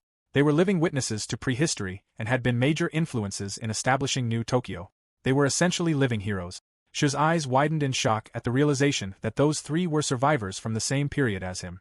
Noah explained that thread reelers could acquire skills from all the systems and could also obtain unique skills such as immortal. She then asked Shu how many fungal skills he had now. Shu answered that he had about 17. Hearing that, Noah and the others fell silent. Obuchi informed him that someone with a basic job would learn 4 to 6 skills over their entire life, while 10 skills would already be considered a lot for someone with an advanced job. He revealed that he himself had 3 skills. Noah also revealed that she had only 2. According to her great-grandfather's notes, one thread reeler had possessed 28 skills and reached level 98. Obuchi considered that monstrous, noting that even if they did their best, they would hit a wall around level 65. For those with advanced jobs, level 80 might be possible. Noah stated that Shu had become so strong in 5 years because he was a thread reeler, though much of it also had to do with his own strength. Obuchi thought that fighting high-level metro beasts every day would help a lot. Tomiko replied that it depended on the area, since the surface was heaven in comparison. Meanwhile, Shu fell silent for a moment before admitting that, if he were honest, it still did not feel real. Until he woke up, he had been a classic example of a normal human, after all. Thanks to Noah and the notes from her great-grandfather, however, he had managed to learn a lot. Shu expressed his gratitude once again. Noah giggled, glad to hear it, but her expression immediately returned to seriousness as she told them that they now had to discuss the most important matter. She was worried about how well they could hide the fact that Shu was a thread reeler. If it became known, it would shock the entire world. A fungal job could somewhat be inherited through genetics, but that was not possible for thread reelers. Other than the first 12 people, no one else had obtained the job. It was akin to a symbol of the foundation of the country. People revered it as something godly, and that was what the thread reeler represented to everyone. If a 13th thread reeler suddenly appeared, the consequences would be enormous. Obuchi added that, in other words, Shu would not only be viewed as an extremely talented individual but also as someone with a strong political presence. Shu was stunned by the idea, unable to believe that it was really so. Obuchi clarified that he was only applying pure speculation, but they would first try to get Shu into one of the tribes. If that was not possible, they would label him as an element of potential trouble. Shu was frightened by how serious the situation was and asked Obuchi to stop. Obuchi quickly explained that he was only applying some extreme logic because there was no precedent for the situation. All in all, it was safe to assume that every corner and every group would become agitated. Ikari-san had anticipated as much, which was why she had brought him to this city. Obuchi added that Sugamo was a city governed by its citizens, so even if Shu's identity were discovered there, the tribes could not interfere with him very much or exert any real influence. Hearing all of this, Shu froze in place. He could not believe that the problem ran far deeper than some wild fashion sense. Obuchi admitted that this was also the reason they were there. Yui agreed. Obuchi then advised Shu that, from that point on, he needed friends who could keep a secret. Of course, they would not possibly do anything that threatened their lifesaver, and he was sure Shu had thought at least that far ahead. Obuchi then suggested that they discuss what to do next, specifically how Shu could proceed. Later that night, Tomiko stared into the streets with amazement. The city was all sparkly and beautiful. She remembered that she had said she wanted to see it before the city lights, and that meant one of her dreams had been fulfilled. Tomiko had eaten all sorts of things and walked around the city, and she had also seen the stars. To her, the surface was a country from the heavens. She suddenly fell silent before turning his attention to Tomiko and asking what she wanted to do from then on. Tomiko turned to him with a confused expression. She rephrased his question, asking how she would like to lead her life from that point onward, or rather, how she wanted to live her life as a magical creature. Tomiko thought for a moment before saying that she would like to visit the Nakano forest at some point. Shu echoed her words, wondering whether she meant visiting rather than going back. Tomiko asked if by going back he meant returning to her family, but she considered her home to be here. Shu asked whether she liked Sugamo that much. Tomiko agreed that it was not bad. She suddenly leapt onto him and settled on his shoulder, declaring that her place was here. Shu warned that she might get dragged into all sorts of trouble. Tomiko insisted that she would do something about it and pointed out that he was hopeless without her. She muttered that it was great to hear. He then bumped his fist with hers, declaring that he was counting on her, his master. Tomiko replied that she was counting on him as well, her Padawan. Just then, someone called out to them. It was Noah, who remarked that the place was nice. As she sat down next to Shu, she asked whether he was thinking about what they had talked about earlier. Shu confirmed that he was. In his mind, Shu considered that if he chose the path toward peace and quiet, he could simply act as one of the free folk who belonged nowhere, or as a civilian who could not use any skills. If he chose the path of a thread reeler, however, he would need to choose a place and an organization to join in order to guarantee his own safety. Shu then asked Noah why she had become a hunter. Noah was surprised for a moment before explaining that her great-grandfather had been a major influence. He had also been a hunter. Since her parents had died when she was little, he had taken her in and raised her. When she was 8 years old, they entered a metro for the first time, and he taught her everything he knew about hunters and their craft so that she would be able to live on her own without any problems when he was no longer there. When Noah was 10 years old, her great-grandfather died. 5 years later, she became a hunter, since they needed to be 15 to become one. Shu acknowledged that it must have been hard for her. Noah admitted that it had been. It was tough work, and she had nearly died several times. Still, she liked being a hunter. The pay was not bad, and she got to eat all sorts of unusual things. Even though she was just an ordinary craftsman, she wanted to become stronger and earn a lot more money. After hearing all of this, Shu finally decided that he would become a hunter as well, if possible, here at Sugamo. Noah was surprised and pointed out that it was a very difficult path to take. She was also unsure whether he could register at the guild while hiding his job. Shu agreed that she was not wrong. He then admitted that he had simply figured his past 5 years of experience might come in handy. Instead of trying to learn a new craft from scratch, he could continue searching for what he wanted to do while performing his role as a hunter. In his mind, he also considered that he might be able to meet other threadreelers. Tomiko excitedly insisted that they needed to visit the Nakano forest and that she would take care of anything that happened there. Noah chuckled at her declaration. She then squeezed her hand, gathering her courage before calling out to Tomiko and Shu. She asked whether she could also join them on their journey. Shu was surprised by the request and wondered whether she meant joining them as a party. They were both amateurs, so he questioned whether she was sure about it. Noah insisted that her level was not as high as his, but whenever they got into trouble, she would try to help them out. Meanwhile, Tomiko wondered what they meant by parties. Shu explained that it meant Noah would become their comrade and travel with them. He would be glad if Noah joined them, but he also wanted to know what Tomiko thought. Hearing this, Tomiko raised her voice and asked Noah whether, in other words, Noah was her protege. Shu sighed, noting that Tomiko had not understood. Seeing Noah's excited face, he asked whether she was okay with that. Ignoring his words, Tomiko continued by telling Noah that they would perform the pledge over sake later. Noah cheerfully accepted, calling her Nasan. Shu awkwardly expressed that he was looking forward to working together. Noah smiled sweetly and said that she was looking forward to it as well, calling him Shu-san. Hearing that, Shu's heart leapt out of his chest. He inwardly reacted to the sneak attack of being called by his name, overwhelmed by its insane power. After calming himself, he retraced his decision and acknowledged that he knew he had chosen a difficult path to follow. However, they had 2 people and a magical animal. He was sure they could deal with whatever came their way. Noah then suggested that they hold a meeting to decide how they were going to hide Shu's job. Hearing the word meeting, Tomiko became excited. Shu could not help but note that his new life was starting with a cover-up story.